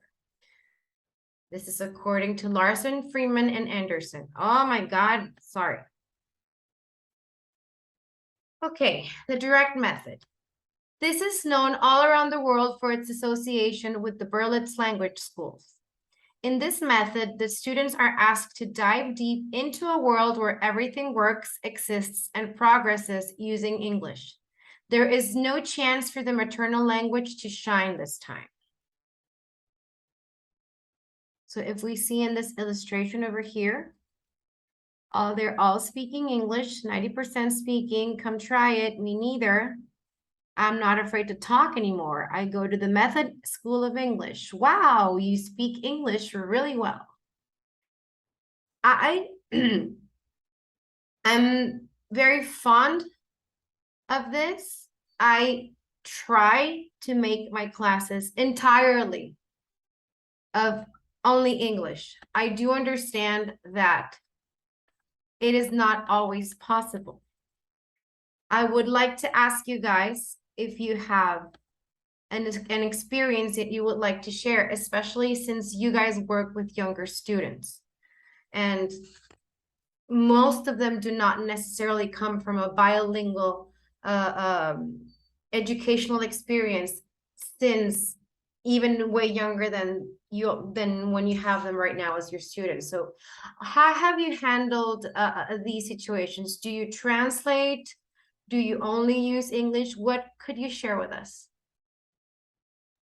For example, I used to work when, like 8 years ago, with primary school.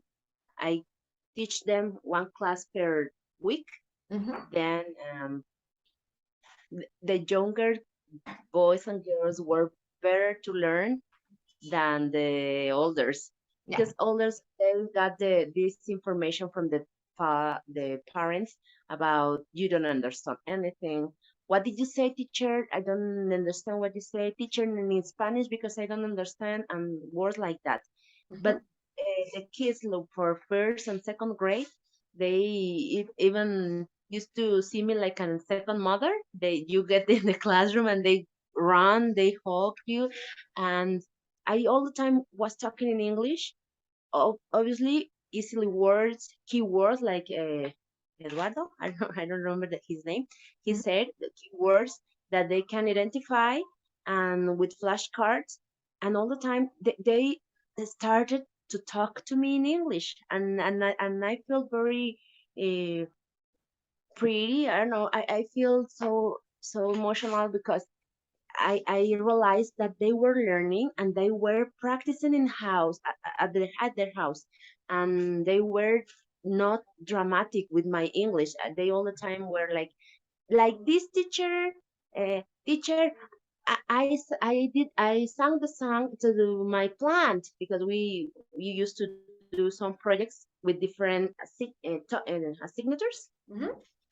They I used to relate with I used to work with the teachers, the normal teachers, and they say this project is for mathematics, and then I did a project in English for mathematics and stuff like that. So first and second grade, they just start learning in English like that with no problem, like if it was just natural. The problem was for third grade and so on, even secondary school.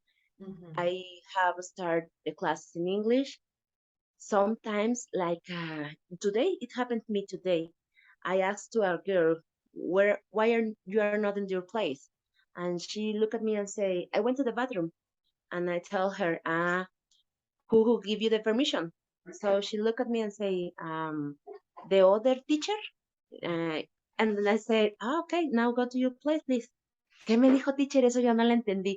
So it was very fun because I started talking with her and she did not realize that we were talking in English. When she realized, she stopped learning and she stopped trying to answer.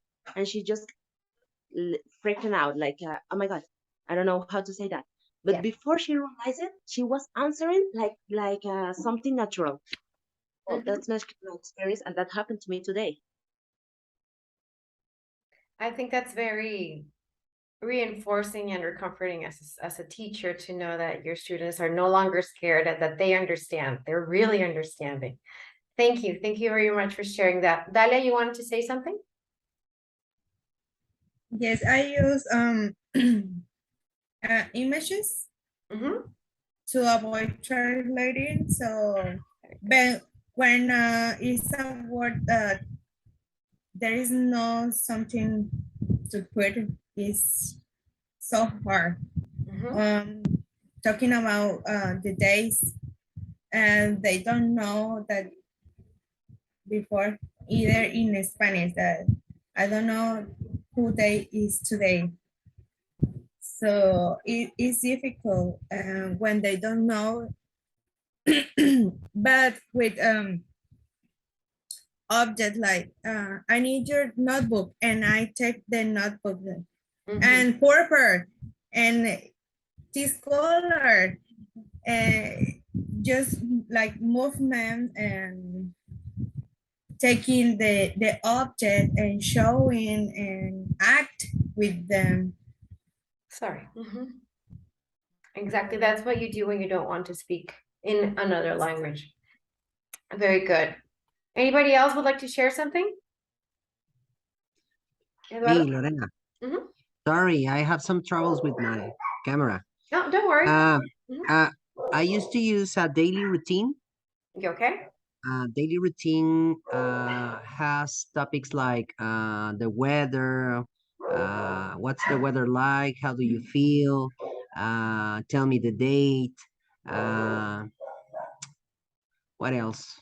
And when we are talking, for example, to a specific topic, I used to use some flashcards for colors, for numbers, uh, family members, and also I used to use some synonyms, act it out for remembering, total physical response, the methodology for the approach, sorry, for remembering and to move. What else?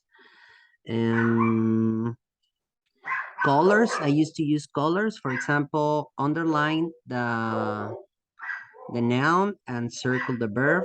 We used to use colors, blue and red, to remember those parts of the speech. And I think those are the most common things that I used to use in the classroom. I like the thing about that you mentioned about having I forgot the word. The routine.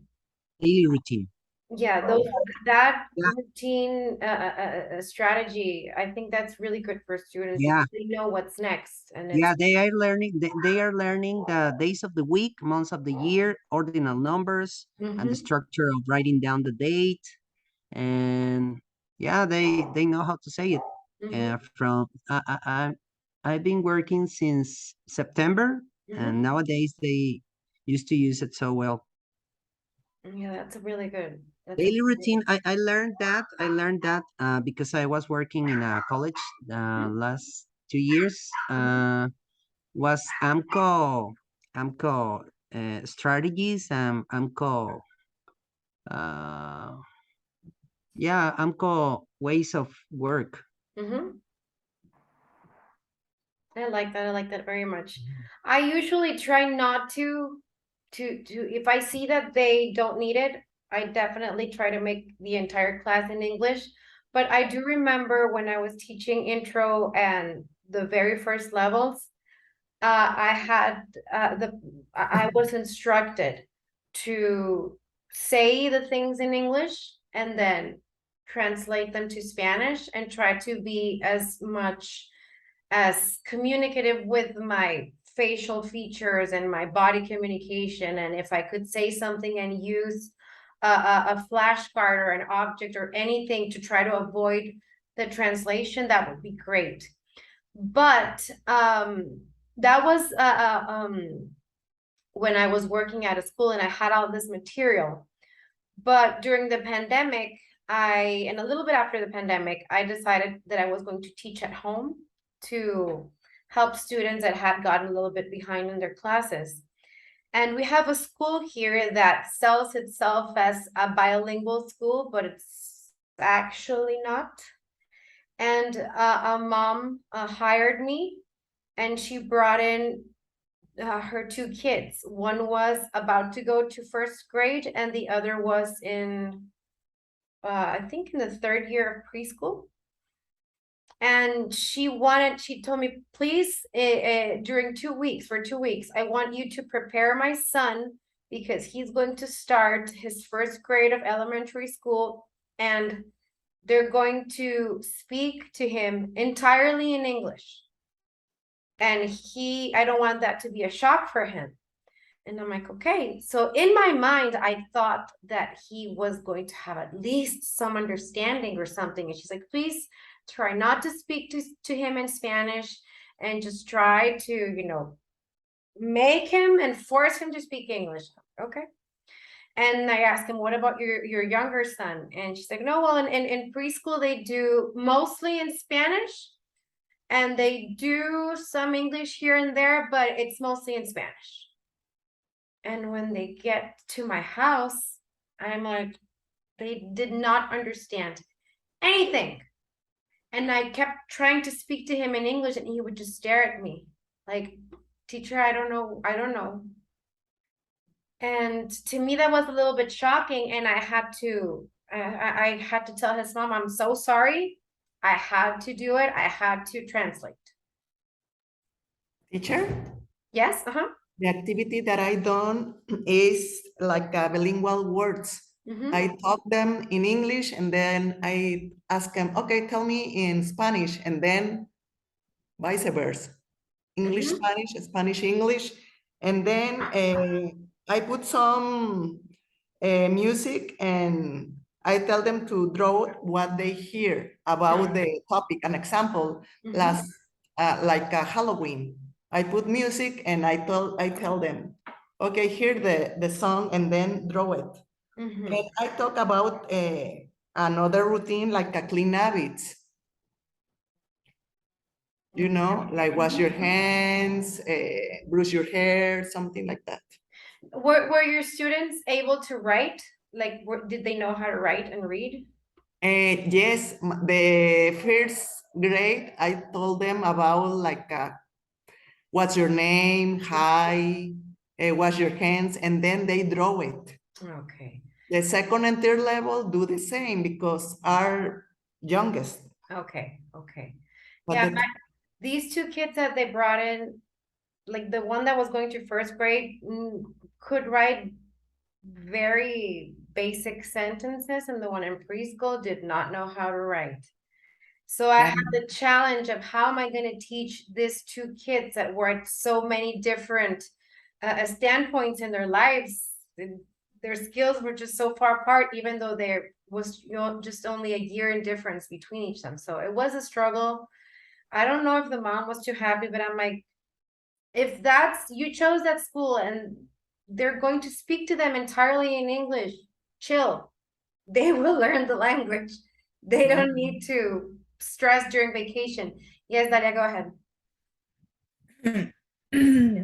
One day, a father said me, how many months do you need to teach my daughter to speak? I need that she speaks, yes, months.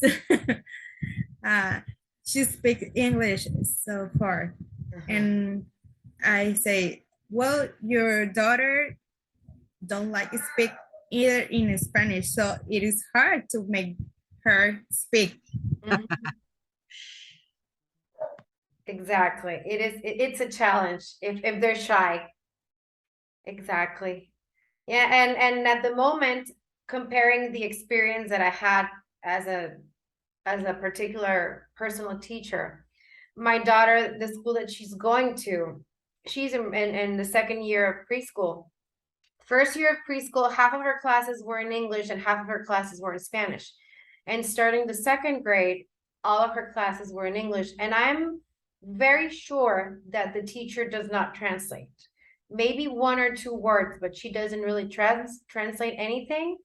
And I'm surprised. Well, I'm not surprised because I went to that school, but I'm surprised at seeing my daughter and younger kids, how easy it is for them. Like they will eventually understand, even if you don't translate, if you use other aids such as cards and drawing and any other thing that you can use in your class to avoid that translation, that will work. I'm convinced of that method. I understand that maybe for adults, it might be a little bit harder, but for kids, just drowning them in English is going to work, in my opinion.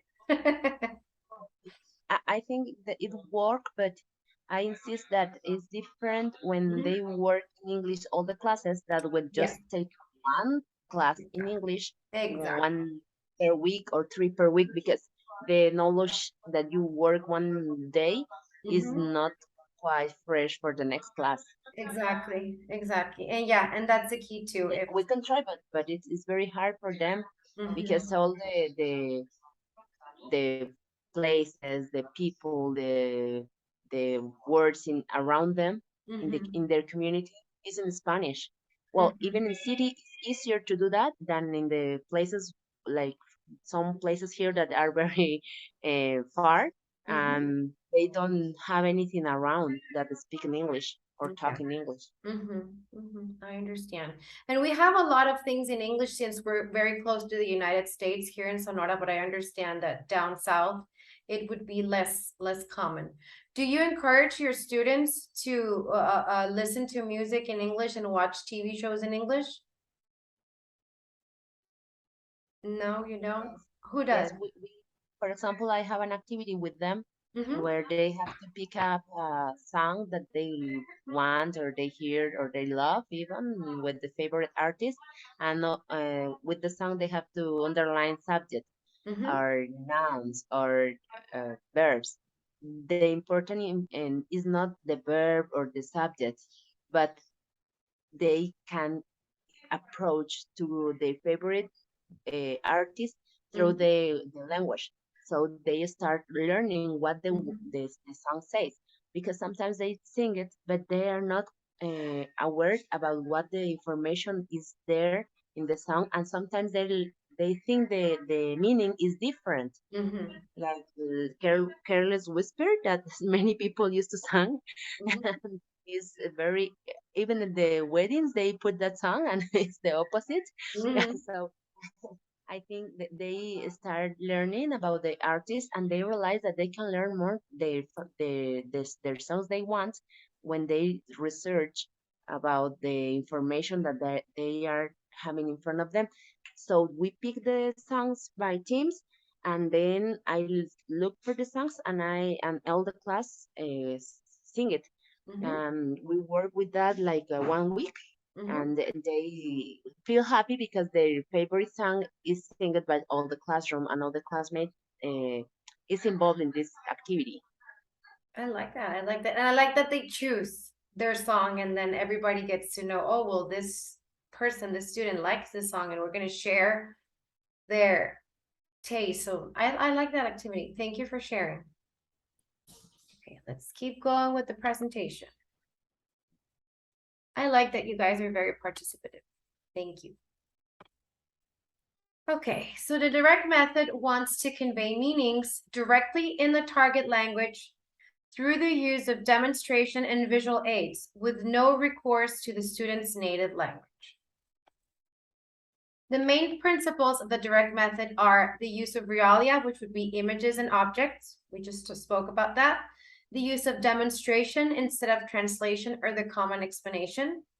Focusing the lessons on communication activities, not memorization, as well as keeping an eye on pronunciation.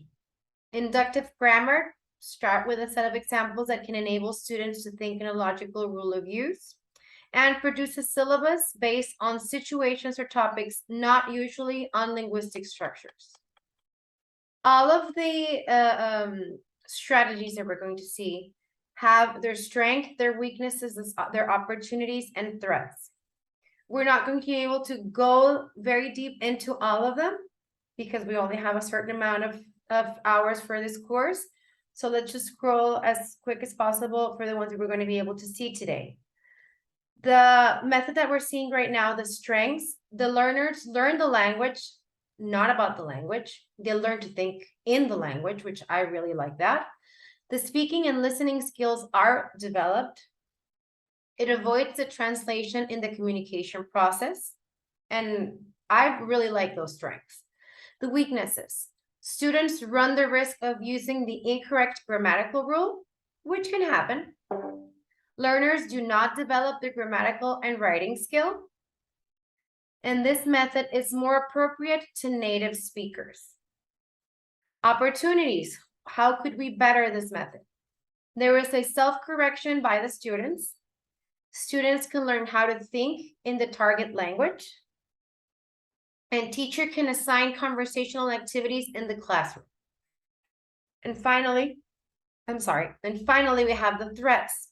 Students can have spelling problems since this method is not necessarily focused on writing. Okay. This activity, you're going to do this later at home. It's a practice. Before putting this method into practice, look at more in depth at the information, follow the next link. You're going to scan that QR code. It's going to give you information and lesson plan examples. You will prepare a lesson plan using this method, and you will explain the present continuous to the young learners. And you're going to use the format provided after the link. Okay, here is the PDF that you can download, and you will upload the information in this area. Okay. The next strategy would be grammar and translation. Grammar translation started as a method that wanted to allow students to appreciate classical literature in Latin or in Greek. Using contrastive grammar, the hopes are that the student can compare his native language and the foreign language by way of translating texts with the help of bilingual lists. Nonetheless, the main objective was not learning and future use of a foreign language, but rather the mental exercise of going from one language to other. We have a small example over here. I have a small child. She says, "Hi, tree." Hi, added to a noun. Mommy pen. An animate noun, which would be mommy for the moment, and pen would be our noun. Balloon throw. Noun plus the verb. A bug.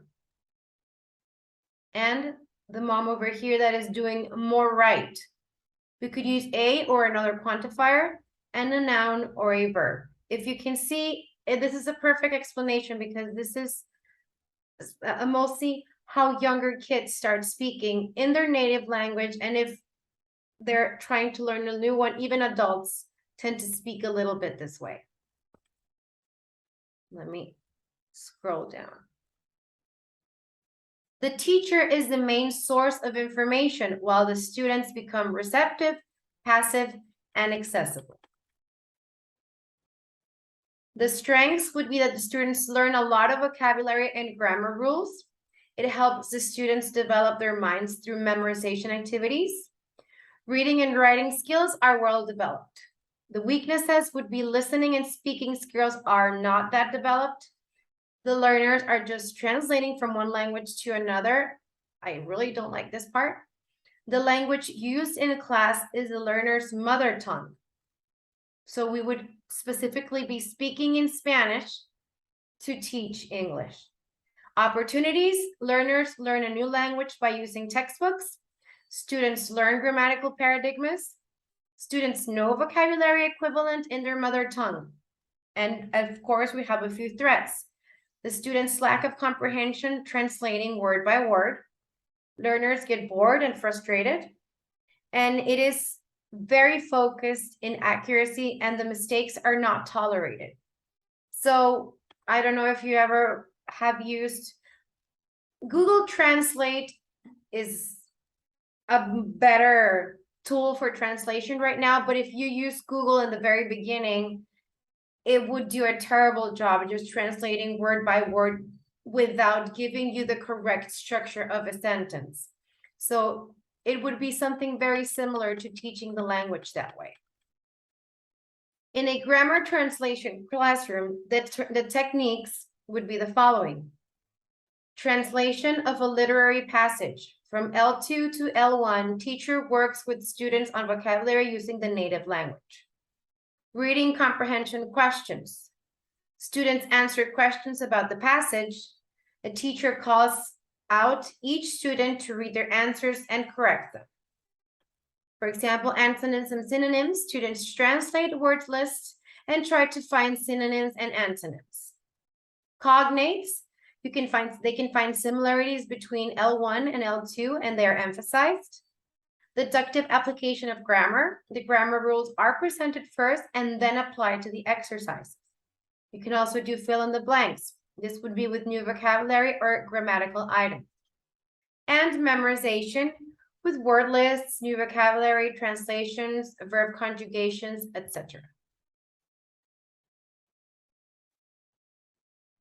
Okay, same thing, you're going to practice, you're going to use a new lesson plan format and you're going to create a class using the grammar translation method. The topic will be of your choice. You're going to do this on your own. And we're going to finish with, I think we have time for 2 more. The audiolingual. The audiolingual method drills students in the use of grammatical sentence patterns. This time, students are expected to learn and use new vocabulary and structural patterns presented through dialogues. The objectives of the audiolingual method are pushing the students to communicate by providing dialogue set on determined situations and forbidding the use of the native language, and producing a good amount of input. Achieving a native pronunciation and expanding the student's knowledge without theoretical explanations. I don't know if you remember, I haven't seen them lately, but I did see them a few years ago in the language department of the university that I was at in Phoenix. And I remember I was learning French over there, and they had these booths in the language learning center where there were students sitting down with a Walkman, a tape, and headphones. And I asked the teacher, like, what are they doing? And they're like, well, they're learning whatever language through audio tapes. And they would just listen to conversations, and they would maybe have a notebook or a small textbook to help them understand what was going on in the conversations. But everything that they were learning, it was just through listening through conversations again and again and again. Have you ever used or are you familiar with this method? Here in the University of Colima, there is a special center that is called CAL, Centro de Autoacceso a las Lenguas, and you will find out there videos, interviews, books, summaries, and all kinds of materials that are going to be so helpful to keep the students through listening, learning more. Yeah, but I understand as a center, as something to, as a complement to the class that you're already taking, but I'm still amazed at this point where people can actually learn an entire language just by listening. I have not had that experience. I've seen people do it, and I have seen positive results on it, but I have not had a class or directed a class to where, you know, I had to use these type of materials. Anybody of you has an experience with this type of education? Well, I have a teacher in my school where I studied, and he used to play some part of movies once and again and again and again. And he gave us the dialogue in a sheet of paper, and we have to complete the blanks, fill the blanks. But it was just that part, and again we listen sometimes like 2 or 3 times per week. we used to work like that. I didn't like it because I felt like I didn't understand what the point of that activity.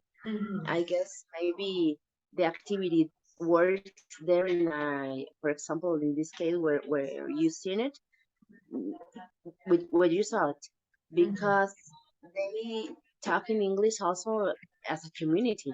They can go outside and practice what they learn with people who speak in English. Because here, for example, in Mexico, where mm, most people don't talk in English like a normal way of communication, I guess that's not very good.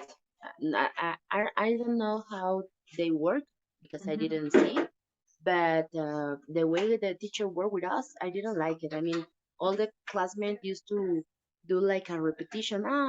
Give me the answers. They answered the sheet of paper, and then they were just not paying attention. They were just doing some other things, and maybe in the mind in another place different from the classroom.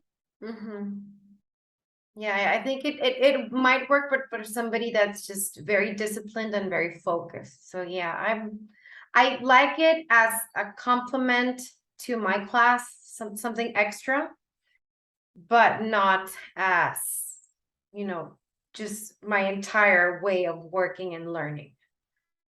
Okay, we're almost done, guys. Do you guys have any questions so far? Okay. No. Good. So the audiolingual method, behaviorists, they will drill and they would work on inflection. For example, the teacher might say, I ate the sandwich, and the student will repeat, I ate the sandwiches, and they might just change the sentence or work a little bit on the intonation and inflection they give to the sentence. Replacement, the teacher can say, he bought the car for half price, and the student will have to repeat, he bought it, change the word the car, and instead of using the car, use a pronoun and say it for half price. And restatement method, which would be when the teacher says, tell me not to smoke so often, and then the student will repeat, don't smoke so often. Continuing with the structural approach. This approach is based on the assumption that the mastery of different structures is more important than the enlargement of vocabulary. So the language expert is tasked with teaching students on how to form sentences using the magic formulas such as subject, verb, and complement. I use this very much. Also, the structural approach makes use of the language drills to help students memorize the structures. If we check the mechanisms of the audiolingual method, we will be able to understand why this approach chooses to work this way. So we have learning English using the structural approach. We have the traditional grammar learning, the substitution tables, working with the syntax and with sentence structures. I love my little formulas. I really use them a lot, especially when I start going into the more advanced conjugations of the verbs. I think it's much more easier. Here's an example. Mrs. Carmichael wants her students to learn the present continuous form. To achieve this target, she will write the structure on the board, subject plus the verb to be, plus the verb ending in ing, plus a complement. Then she's going to ask the students to come up with a handful of phrases that follow this structure. For example, Lacey is competing on a marathon right now. After that, she's going to challenge her students to deconstruct the sentences in the hopes of identifying each of their components. So you're going to ask the student, Lucy, what is Lucy? Lucy is the subject. Am I correct? Yes, teacher. Okay. What would be the correct form of the verb to be for this student, for this sentence? Is, and then you're going to keep going right now, asking their student just to make sure that they understand that competing would be the verb in ing, and the complement would be on a marathon right now, and maybe ask them, well, on what kind of word is on? Well, on is a preposition. And marathon, what is marathon? Is it a noun, a verb? No, it's a noun. Can anybody tell me what is a marathon? Etc. Then she might ask her students to come up with new examples using the same structure. For example, somebody can come up with the music band is playing a new song in the charity event. The teacher will teach the negative and the interrogative form of the structures. For example, here, we're going to have the verb to be. You're going to move the subject from the beginning of the sentence to the second part of the sentence. It's going to be followed by the verb and ing, the complement, and of course, it can never be a question if you don't end it with a question mark. And if you're going to write the negative form, you will have to have the subject plus the verb to be. Then you're going to add the word not, followed by the verb and ing and the complement. Me, myself, during my class, I like to make jokes with my students, and I used to help them learn these formulas by telling them, well, this is the structure, subject, verb, the verb and ing, and the complement. But do you know what? The verb to be and the verb and ing are married, and they're in love, and they always want to be together. But then comes the word not, and she's in love with the verb and ing, and she wants to separate them. And I don't know, the students started laughing.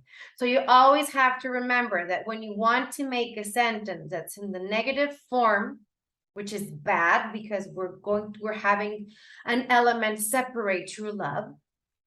Remember that the word not wants to come in between the verb to be and the verb and ing. And using these silly examples that students would memorize, and when it would come to the exam, they would remember, oh yes, I have to remember that if I'm working and I'm trying to make sentences in the present continuous, and I want to make the sentence in the negative form, not goes between the verb to be and the verb and ing. Just these silly examples that help them memorize things. And finally, the teacher might start the same series of steps all over again just to ensure that her students have learned and memorized the structures correctly. Some students hate the formulas. I love them. I think they're a very easy way to explain to them how the grammatical structures work, and just a very easy way not to only memorize, but to help them, just to help them master these strategies and not have them necessarily memorize, just maybe repeating, and eventually they will remember, oh yes, the present progressive works this way. Does anybody have an experience working with this method? With more advanced students, of course. Nope. Nope. Nancy? No? Oh, I thought you were going to add something. Okay. Yeah, if you mostly work with younger students, you cannot go that advanced. But Eduardo, you teach older students, am I right? I was teaching kindergarten Mm-hmm. and only elementary school till Oh, sixth graders, and that's all. yeah. Who was teaching junior high school, secondary school? Jasmine, was that you? Yes, I work in secondary school. Have you had any experience with this? Do you think this would work with your students? Actually, it works a lot because they start to organize their mind and how the information gets structured in English. I explain them, for example, the auxiliaries, the difference between auxiliary and the auxiliary verbs, and they start getting the information that how is different the one language from the other, and then they practice and start to be more familiar with these words that are commonly not used in Spanish. So they start to understand that the tenses are given by the auxiliaries and not by the same verb and conjugation. I give them some examples that how a person from different language need to learn Spanish using different verbs from the same verb but different tenses. So jugué, jugamos. There are 5 different forms in present, 5 different forms in past, 5 different forms in future. Can you see how difficult it is to speak Spanish? And they'd say, oh yes, look, in English you just use the auxiliary and everything is okay. So they get happy, like, oh my God, I can understand that. And the structures, I always give them for second and third grade when they are already familiar with the sentences. First, we practice some sentences, some verbs, some text, paragraph. We do role plays and games. Then we start like this part, like present simple, present continuous, present perfect. And then we go back to those texts that we had already passed and analyze them as the grammar structure. So they start, oh yeah, look, this word is the one that you say that the meaning was this one. That's why this doesn't mean anything in Spanish. And that helps them because it's a different language, of course, and we don't use it in Spanish. Very good. Thank you. I like that you shared our experience with us. And I'm very happy to know that it has worked for you as well and that students feel yeah, compared to their native tongue, that it's a very, very effective way to teach them. Thank you very much for sharing that. Dalia, did you want to share something? It is a strategy of my partner because I'm working with the little ones, but he is working with the third, fourth, 5th, and 6th grade. First, with present continuous. He start teaching the verb in ing. Then he moved to do little pieces of paper in another classes, and as the students to cut little papers, and in the first one they color all I with one color, then the verb in ing in another color, and then the complement in another color. And the place where I'm doing the things in another color, so 4 colors. And then he moves with another subject. He moves with he, and then he moves to she, and then with plurals. And it changes the colors just with the pronoun, and the verb is the similar. Yes, yeah. Like Eduardo said, using colors to make students to understand the position of the parts of the fish in this present tense. Thank you for sharing that. I like that they're using the colors, and just because we usually do, I have done where you cut the sentence in pieces word by word and they just arrange it, but I had never done that, separating them with colors. Thank you very much. Well, guys, it's almost time to leave. I wanted to ask you before you guys signed off and went on with your day, how did you guys feel today? Do you have any comments or anything that you would like to add? I do have some comments. Go ahead. When my internet was let me down, I by mistake I get into the other room. The Zoom chat. There were like 15 people. I saw some of them that used to be here with us. Yeah. So I am not. Yeah. I noticed that. I'm not sure if they made a mistake because sometimes the information is very confusing. But actually, I love this class. I'm not sure if they are the same level than we are, or is a different information for them than for us. But well, I like this class. I stayed there. I thought that the teacher was a participant, and then I realized that not. That it was my mistake. So I went out and get here again. Because, well, I really like this class, but I'm not sure what is going on with this information that there are so many links and some people that have to be here according to the list that you send us is in the other chat room. I'm not sure either. I was just sent the list of attendance that I have to check. And I was expecting about 20 students. And now I just have 4. I don't know what happened, but I did. I told the coordinator that, some people had questions and they were not sure if they had the right material. And so I'm guessing she separated them and told them where the right class was for them. I'm not exactly sure what happened. I'm actually going to tell her like I only had 4 students today. But did you get in touch with Rosalba? Well, we in the chat we say that information in the last meeting. We also I told them that the information was confusing.